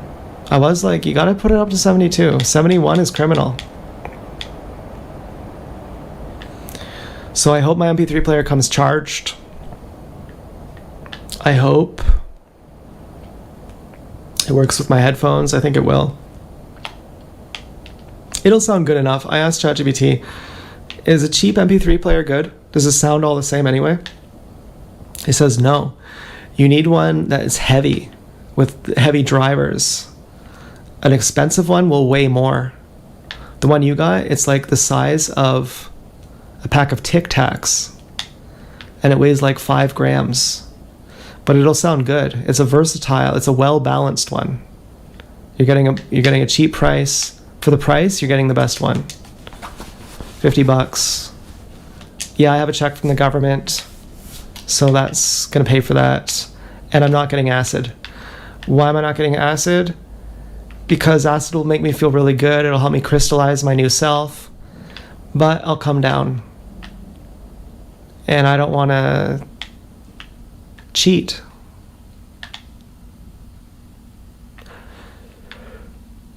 So, no, I'm not saying I'm going to be promiscuous. I'm saying I don't want to cheat on my growth, on my spiritual growth. I want to pick up tomorrow where I leave off today. I don't want to go to level 200 and then I come back down to level 40. That's discouraging. So I'm with Tyler. I'm with my mom. I'm with my grandma now. My mom's thinking of doing edibles tomorrow with Aubrey. And Helen tonight, she's like, it was a mistake to get drunk. She's like, it sucks. It actually sucks. I'm like, yeah. Yeah, I can agree. My drug of choice would be crack. And I can agree. You know, even doing acid, it's too much. It's not a permanent solution. Or something like that. I don't know. I'm getting too tired now. I need to make some cookies, I think. I don't know what to do. I have some chips left to eat. I have some spring rolls. I'm getting pretty tired. I could go for a bike ride at a more daylight time tomorrow with my new MP3 player. The only problem will be I won't be able to wear my helmet. And I don't like doing that. I think it's bad luck. And I simply don't like riding my bike without a helmet. I can't believe it, but it's true. I used to think if I wear a helmet, I'll get in an accident. Because it just works like that. That, oh, my head's protected, now I have to get in an accident. And that if I don't wear a helmet, then God will protect me and say, you're not wearing a helmet, so if you get in an accident, it'll really hurt you. And I'm like, that's just superstitious. We're going to do the most logical thing, and we're just going to wear a helmet. You got a nice helmet, don't you? Your mom got you a nice helmet from Costco. It says Freetown on the back of it. Could you imagine all the metaphor in that? Having my bike stolen, not being allowed to ride where I want on my bike, having cars try to hit me and kill me on my bike, or, well, something to that effect. And then on the back of my helmet it says Freetown. And I felt like a outcast. Like everyone hates me and they think my e-bike is stupid. And that they think I'm a creep riding around on an e-bike. And I think of their perspective. They say, oh, there goes that creep. Shield your eyes, everyone. Point and back up when he goes by on his gross e-bike. And meanwhile, I'm trying to get an e-bike that looks cool. I want to impress people that look how cool my e-bike is. And it doesn't mean anything. It's just, when you ride an e-bike, it's gross. And I'm getting back my dignity. I'm getting back my pride. I'm feeling like a worthwhile person. Like I'm loved, like I'm appreciated. And I got a helmet that says Freetown. Like before I got traumatized, I was distinctly saying what Chris Martin says, there's nothing, all that I know, there's nothing here to hide from. I'm like, finally I know. Finally I know. And I'm riding around my bike everywhere. And then I lose it, and then I get it back, and I get a helmet. This is Freetown. Yeah, coincidence or serendipitous? Well, the part of being a nihilist they don't understand is that, of course, there's no meaning. There's only what you make. And if you don't have meaning personally, you're immature. You should have meaning in your life, knowing that objectively, the reason why you're free is because there is no meaning, and the only meaning that you have is the meaning you make up.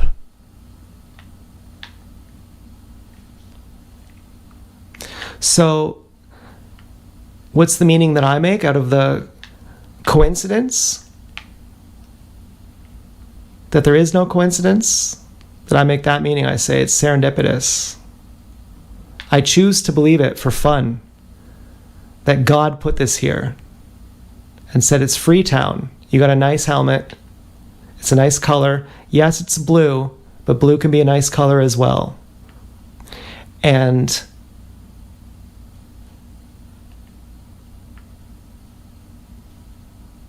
so wear your Freetown helmet and go for a fucking bike ride with your new MP3 player. Go down by the river. Pretty fucking cool.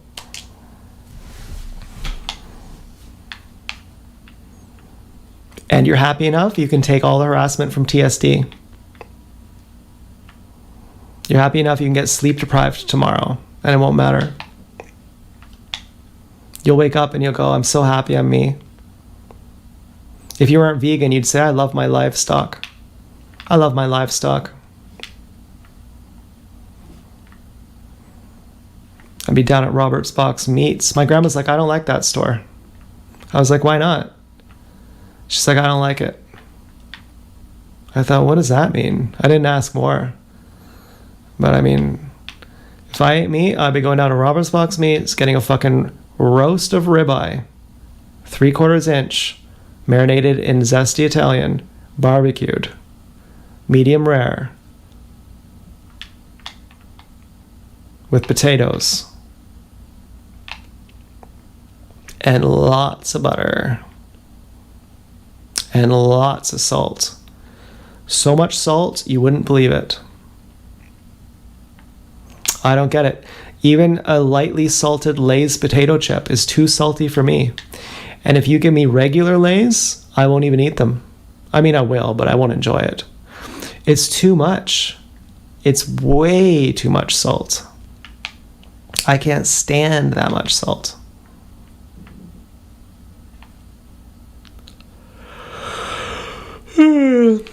Well, I gotta brush my teeth. Oh, I hate the feeling on my fucking teeth being dirty. Yuck. Well, maybe I should start getting my diet right. I gotta do that soon. Make my throat clean. Cure my candida. Yeah, I gotta start eating apples soon. I mean, if I'm really as happy as I'm seeming, I should be about ready to switch to fruit. I might be so low that I can't even dream how far I have to go. And it's not like the mountain is insurmountable. But it's like, I'm already happy. And I'm going to be so much more happy as my life keeps getting better. And I haven't felt like that in a long time. I used to feel like every day is the best day of my life, and it wasn't a joke. I used to enjoy every single day, and now I feel like I'm getting back to that place. And in some strange way, I know it's not good to talk about this, that all the bad things that have happened to me had to have happened. Now, I don't want to say that kind of thing. And I think Osho said not to do that too.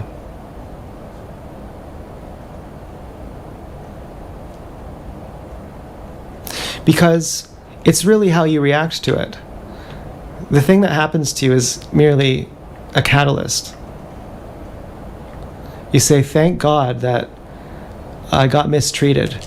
So now I know how to appreciate someone who treats me right. But it wasn't the fact that they mistreated you. It was the fact that you treated yourself good while being mistreated. And, you know, maybe someone locked you in a cage and forced you to do weightlifting, and it made you really strong, and you never could have been that strong had someone not locked you in a cage.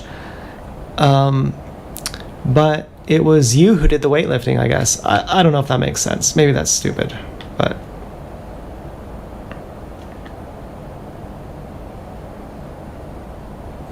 maybe change it up a little bit. No one locked you in a cage. Someone just put gum in your hair over and over. And because of that, you became really strong. And you didn't have to do that. You could have just retreated into your room and started smoking crack and became obese. But instead, you used that someone was putting gum in your hair as motivation to do a 25-day water fast. And so you wouldn't really say, thanks for putting gum in my hair. I couldn't have done a water fast without you. You'd say, thanks to myself for searching out the rose petals amidst the thorns, and for being strong enough to have the tenacity to keep going when everything sucked.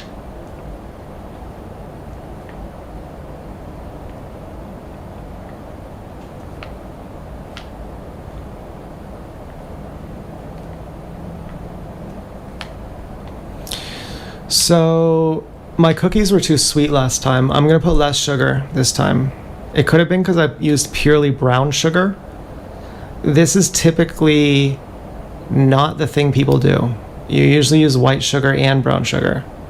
And Google AI said if you want soft cookies, it's actually good that you have brown sugar. And I don't know if it was just that I used too much or the brown sugar just changes it, that it's too caramelly almost. It's too much like, it's too gooey. It's like fucking goo. It's like, but it's like they're wet on the bottom. They're crunchy but wet. I was like, fuck that. You need white sugar too. I really should have got white sugar. It would have been better to get just white sugar than just brown sugar. And then just put some molasses in your white sugar. I don't know what I was thinking. I would have bought both, but the chocolate chips were $6. $5.50 for a bag of chocolate chips. Oh my fuck. I could just eat chocolate chips. But that's like, I almost want to watch Flesh Simulator's video. And it's 2.5 hours charging time for my MP3 player, and you get 40 hours playback. And it's pretty easy interface, I'd think. All my music's on my phone, but I have a memory card that has a lot of music on it, so I'll just put that in.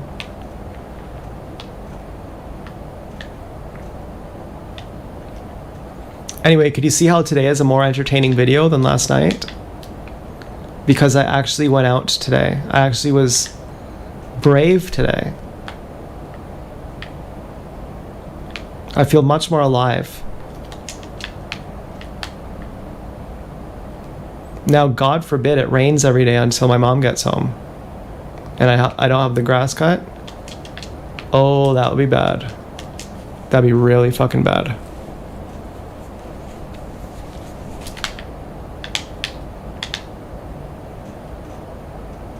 Well, we have a nice lawnmower. It's self-propelled. It's easy. We used to have a really tiny one that was $150. That was a push lawnmower. A red one. I liked that lawnmower. Now, I could make spring rolls. I don't want to. I said this pizza is not going to be enough. You got to get more. And it was okay. It wasn't the best. It was barbecue chicken flavor. It wasn't the best. It was okay. Would have been much cheaper to go to Pizza. This pizza was 400 and something grams for $10. A pizza is... That reminds me of Travis and I used to call pizza cocksuckin'. We used to say everything is the word cocksuckin'. And we'd say like, do you want a cocksuck down to cocksuckin' and get a cocksuckin' with a couple cocksuckins? And every cocksuckin' meant something. It was like, do you want to walk down to Pizza and get a extra large pizza and split it and get 4 dipping sauces? But we would only, our game was that we would have many different conversations about many different things.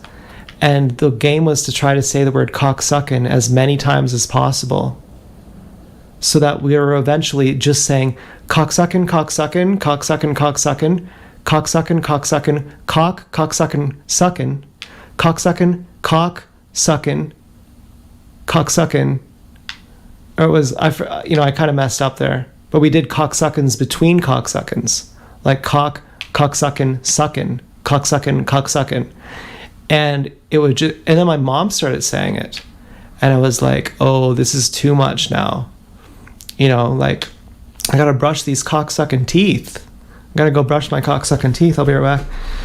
Or just, it became so normal for us. It's almost like when I call pigs. It's not to be funny. It's just normal. And then we would be at the restaurant or somewhere in public and just saying, like, do you want a cocksuck? Well, I gotta cocksuck my cocksuckin' first. I got to cocksuck to the cocksuckin'. I got to finish my food first, and I got to go to the bathroom. But then we'll cocksuck after. But then we'll cocksuck. Then we'll cocksuck after. But cocksuck. But then we'll cocksuck after. And Travis is really smart. And so, you know, he could really get it if, like, all I'd have to say is cocksucking.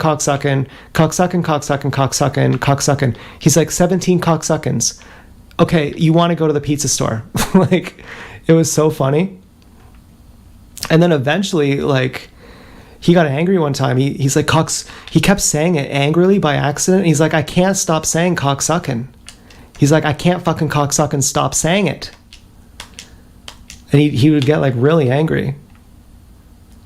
Cocksucking really fucking mad. But when my mom said it, I was like, this is too much. But maybe I was just too cool for school kind of person. I don't know. I didn't have that good of a relationship with my mom back then.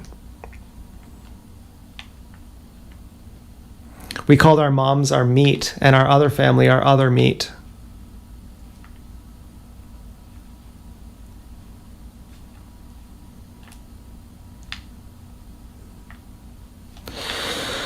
Well,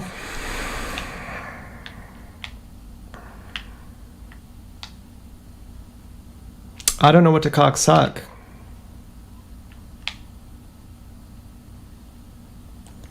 Spring rolls. I wanted hoisin. Doesn't matter.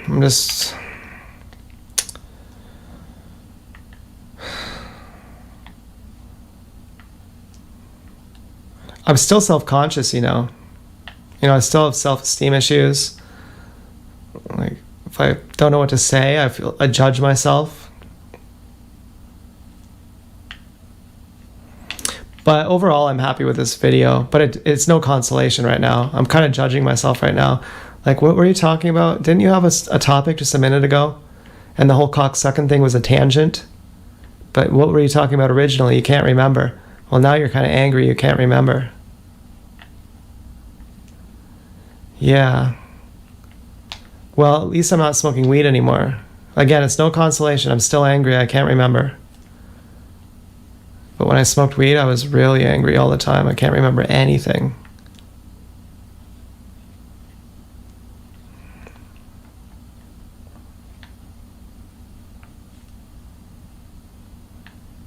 I hope we don't have to end on a bad note.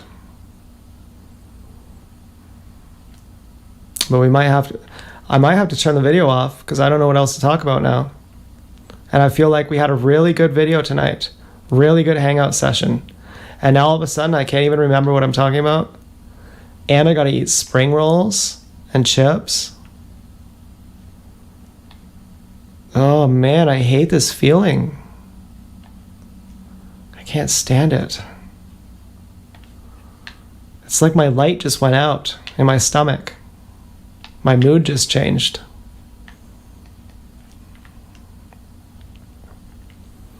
I'm gonna have to do some meditation. I'll be right back.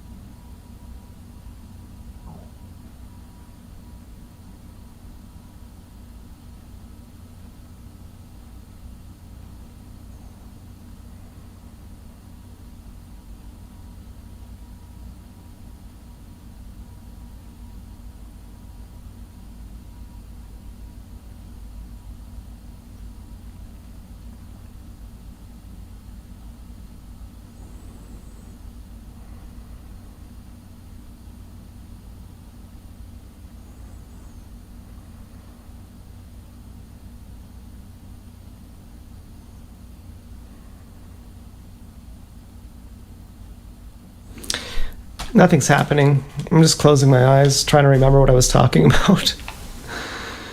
Oh, man.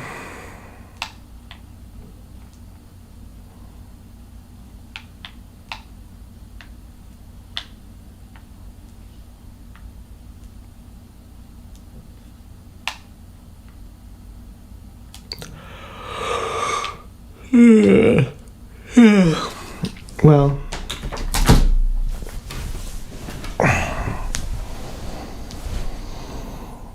Maybe I'll get a bubbly or something.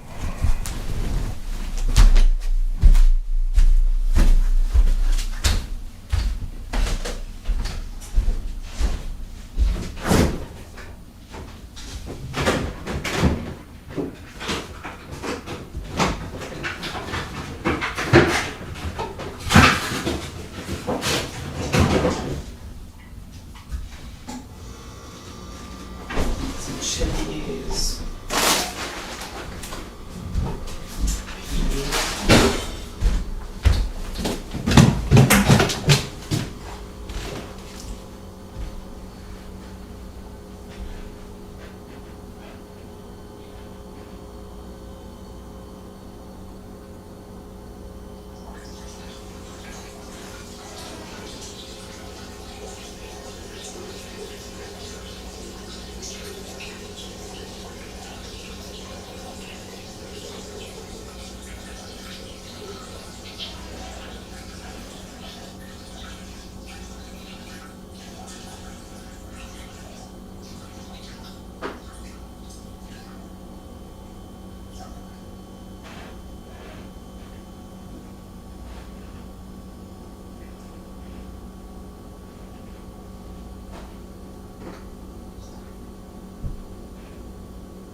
Wow. That is so good. Yeah. Oh, yeah. I have a consolation. I'm gonna dip my chips in Frank's Red Hot sauce.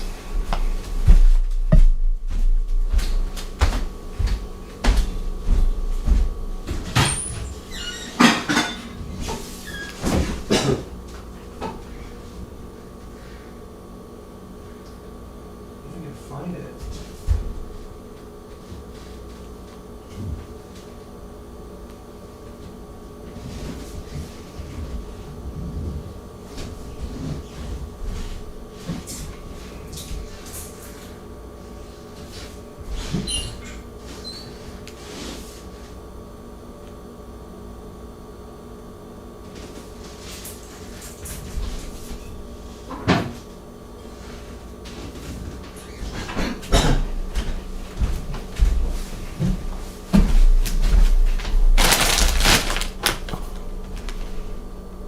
Wow.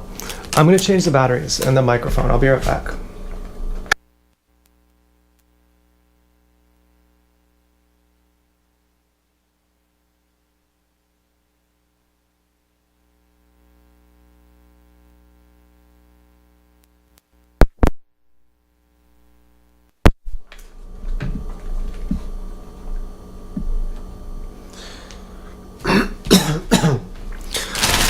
Well, one of the things I like about Araj is ew, what's this, a bubble? What's this? Some kind of solid particulate in the Frank's Red Hot. When he forgets, at least one point, he smokes weed, what he's talking about, he says, okay, and he just changes the subject. And I have issues with perfectionism and, making mistakes.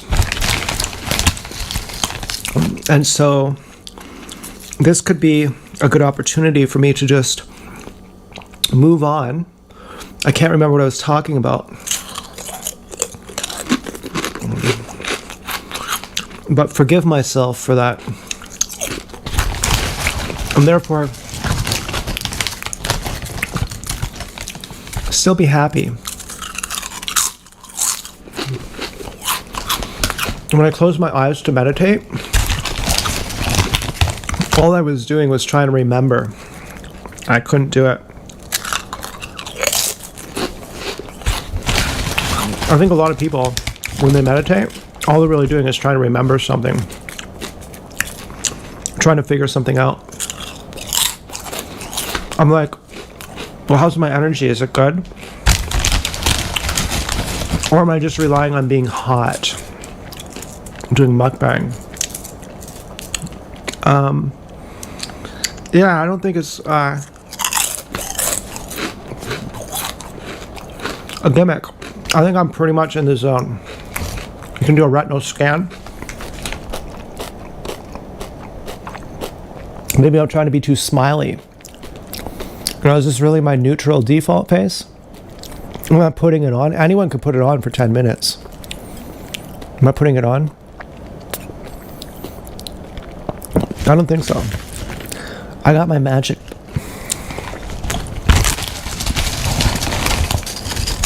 Got my magic back. I self-censored that one. I was like, I'm not giving that to Louise. Well, you can have it, Louise. I got my magic back.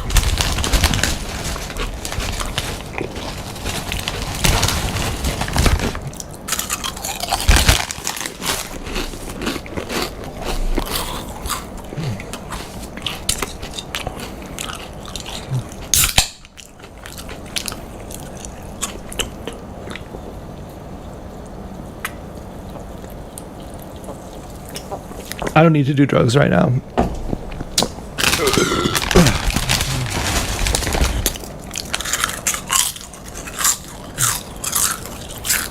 I would like some Impossible chicken. And I would like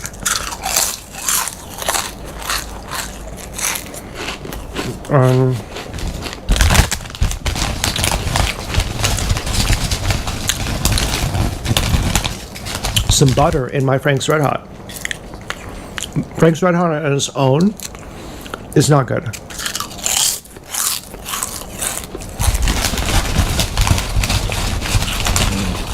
Unless, like, it's just like this. Just a tiny amount. If you do too much, it's like eating vinegar and capsaicin.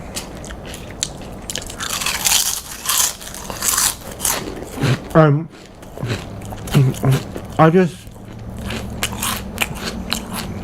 peed.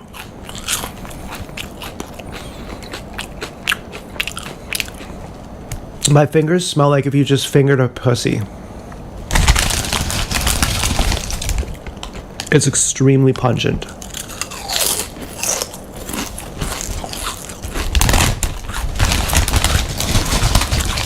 Now, after I changed my diet to all fruit, plus I don't jack off, when I pull out my tack, you have to literally swim through the room because my pungent musk is so thick. It fills the room with moisture that you have to actually swim through it. It's so strong. And it smells like sugar. It smells like the whitest snow on the top of a mountain.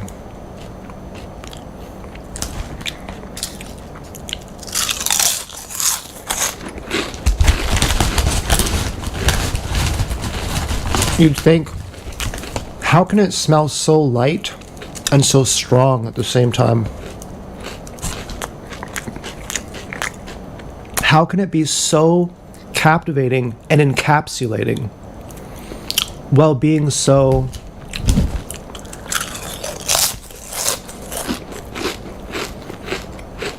subtle?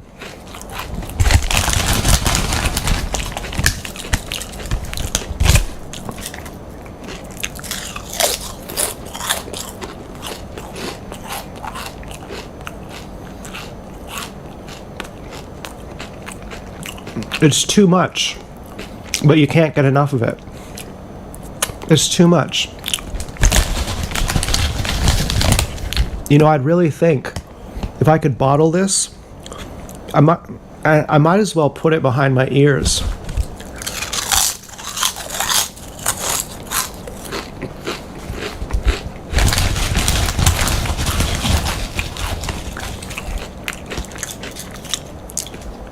This is something that's earned. This is world class.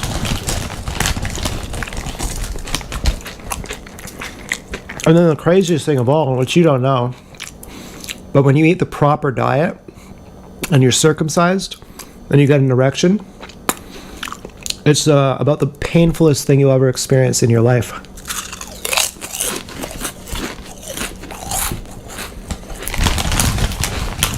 As painful as stand-up fucking, and she lands on your dick and bruises your boner. Or even the memory of it makes you wince. It's that level painful.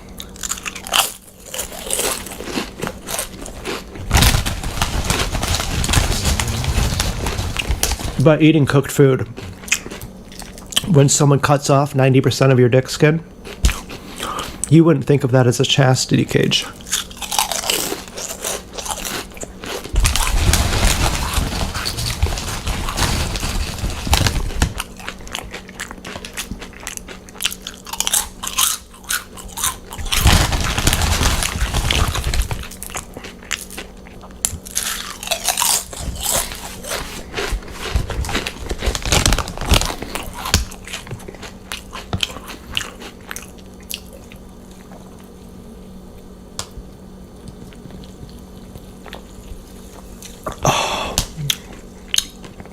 Oh, that's a good one. Watermelon. Ooh. Well, I have some ice cream. Oh. I'm getting over my perfectionism.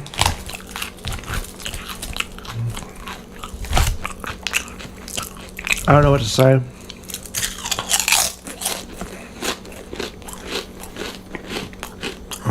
Trying to look sexy. It's hard to do. But I think I got it. Because the way I try to look sexy is by not trying to look sexy. It's like wu-wei.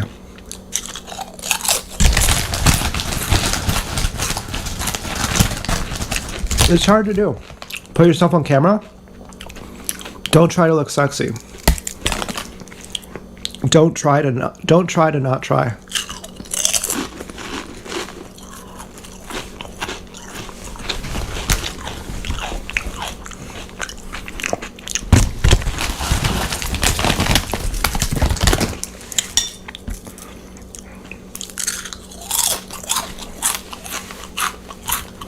Well, I think I should go like, I want to listen to some loud music, maybe play some video games. Maybe go to bed soon. Maybe I should sing a song first. But it's 3 a.m. I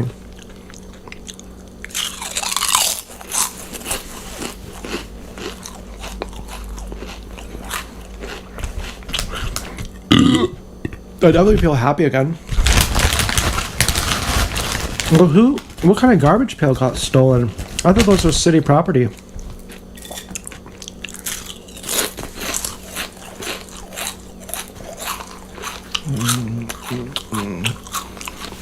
They were like that in Toronto like 10 years ago. We got these big new ones that the garbage truck does them. In Toronto, they were already like that a long time ago.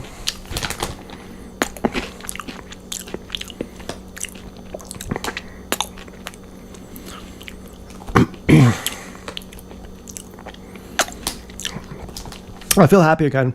I got back into my uncaused bliss. That really helped me reading that. I was like, oh yeah, you're just happy as a default state of being. And then life's not so heavy anymore. And you have to get rid of your hopes for that to happen.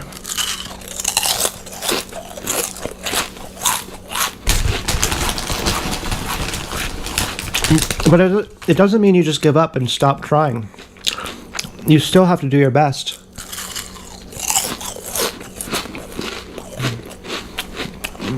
You still have goals. You just don't care if you succeed or not. But you simultaneously do your best. And you don't care, not because it's a choice. You say, I just don't care about that. Because that's not possible. You actually have to find your uncaused bliss first. And then as a byproduct, you don't care. Which is like outcome independence. Which is like what Anthony Hopkins says. He's like, expect nothing or something. I don't know.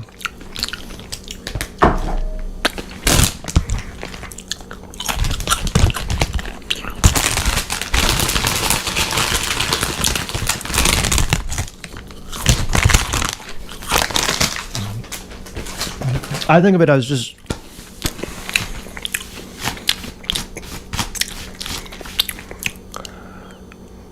don't worry and be happy. It's too cliche to say. It's too simple.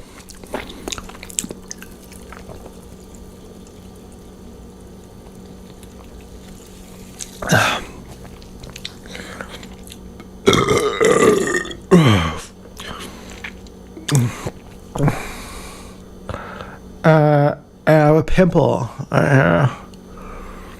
Don't like that.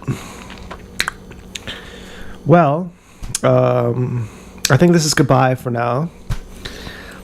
So thank you for watching, and hope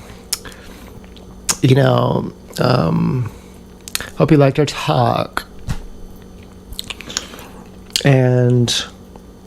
Or should we do special bonus mukbang cheesecake ice cream? Yeah, yeah, definitely.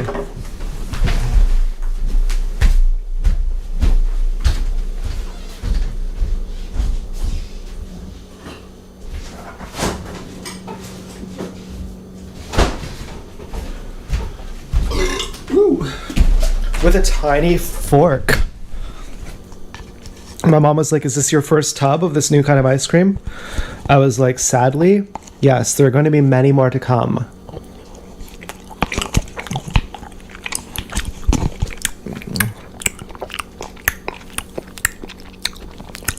So fucking good. Best vegan ice cream I've ever had. I knew. I was like, strawberry cheesecake ice cream? Yes. I was like, but you're a caramel guy. I was like, I know. You're a chocolate and caramel guy. You just, not only are you that, you distinctly hate when there's fruit chunks in your ice cream. If you have strawberry ice cream, you want birthday cake ice cream from Marble Slab with strawberries added in, made into a milkshake to blend it. You don't want just the fucking chunks of strawberries in your ice cream. That's gross.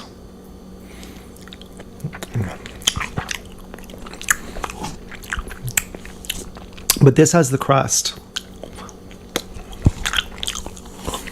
This has the crust plus the strawberries.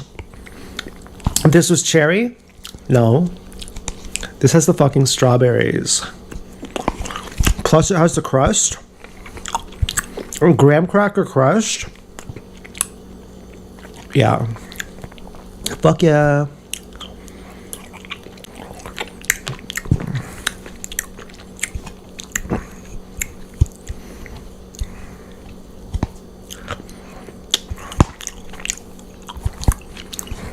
But where's the crust?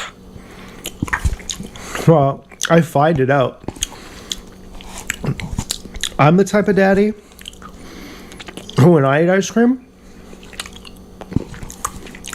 I find the caramel and I just eat that. And then I search, where's the other caramel? And I just eat that, which was like a tunnel. I'm doing a maze. Unfortunately, we're down to the last bit. I actually got ice cream cones. That'd be really good. Is that gay? Does that turn you on as a girl? Seeing a guy do that? Or is that just gay? And as a girl, do you want to see guys be gay with each other? Does that turn you on? Like, you know how for a guy, you like to see lesbians? What about seeing guys fuck each other? What if they're straight? And you make them do it at gunpoint? Or, you know, because they say all women are lesbians from the waist up. Lipstick lesbians. And if they're truly dykes, then as a guy, you'd be like, I guess they don't like me. And it goes both ways, so I don't like it. But if you're like, well, the guy's not really gay, he does like me, but we just force him to. Well, then that's not natural. Then you wouldn't like that either, really. But I mean, I wonder, why is that a thing? Ooh, ooh, ooh, ooh, ooh, shit. Oh, shit. Yeah, I just got some fucking crust. Oh my god. That's what I was looking for. That's the thing that makes this all worth it. Oh my fucking god.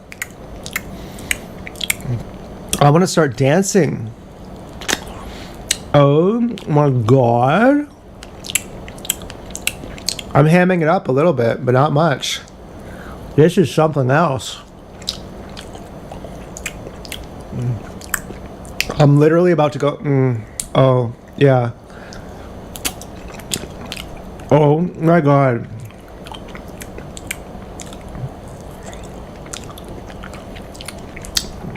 I'm finishing it. I was gonna need this. I got the wake up phone call tomorrow. I'm like, I don't care. I'll just eat my ice cream. No, all I'll have is the memory of it.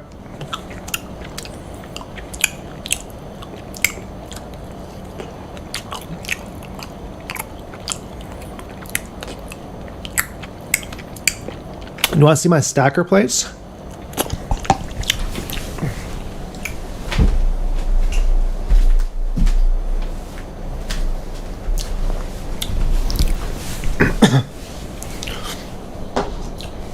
Each one of these is 24 millimeters.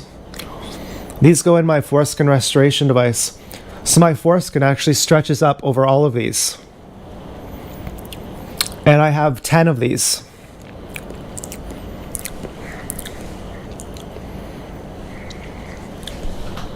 And I wear them like at the same time. The most I've ever worn is 4. And for that I had to stop jacking off plus eat fruit. Now, of course, you get phimosis in adulthood because you're dehydrated. But once you grow the skin, you keep it forever. But it seems like you don't, because if you get dehydrated, you lose it.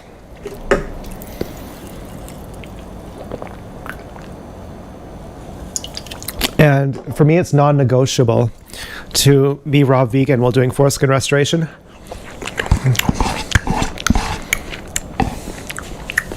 I'll be one of the few guys who has erect coverage.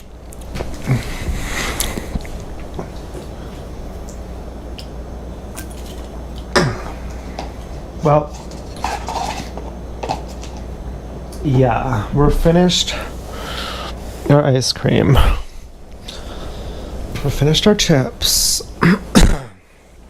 It's difficult playing video games with this lamp because it casts a reflection in the TV. So really, we might have to go dark mode. Okay? The video's over now. No goodbyes. Okay, I need you to appreciate me. And if I said goodbye, okay, the video's over, you'd be prepared for it. But if I literally just turn the light off and the video's done, I stop talking, you'll go, where are you?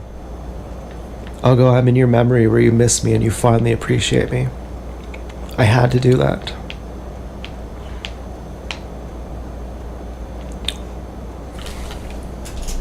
I want this silence to be unbearable for you.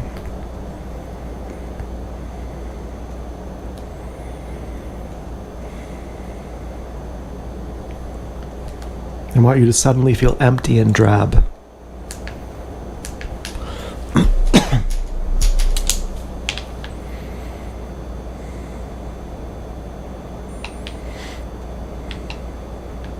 And I'm suffering too. I want to know what it's like for you to miss me. So I'm empathizing here. I'm doing this just to empathize. To know how great I am. And don't call me a snooty fucking prick. We all do it, okay? We're all trying to look better than average. We're all trying to be cooler than everyone else. We all want to be the hit of the party. Okay, so let me have my fun. Let me have this.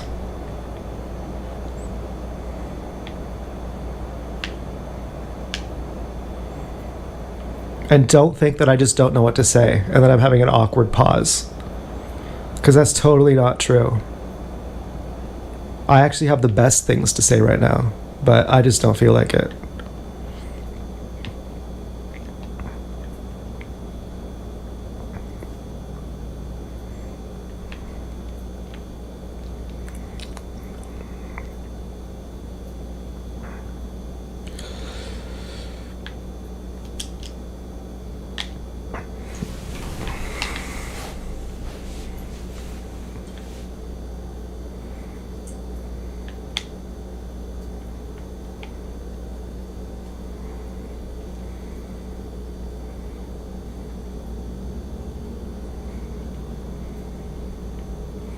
Okay, I think that was long enough. I tortured you long enough. Thank you for playing along. And, yeah, I think I don't have anything to say.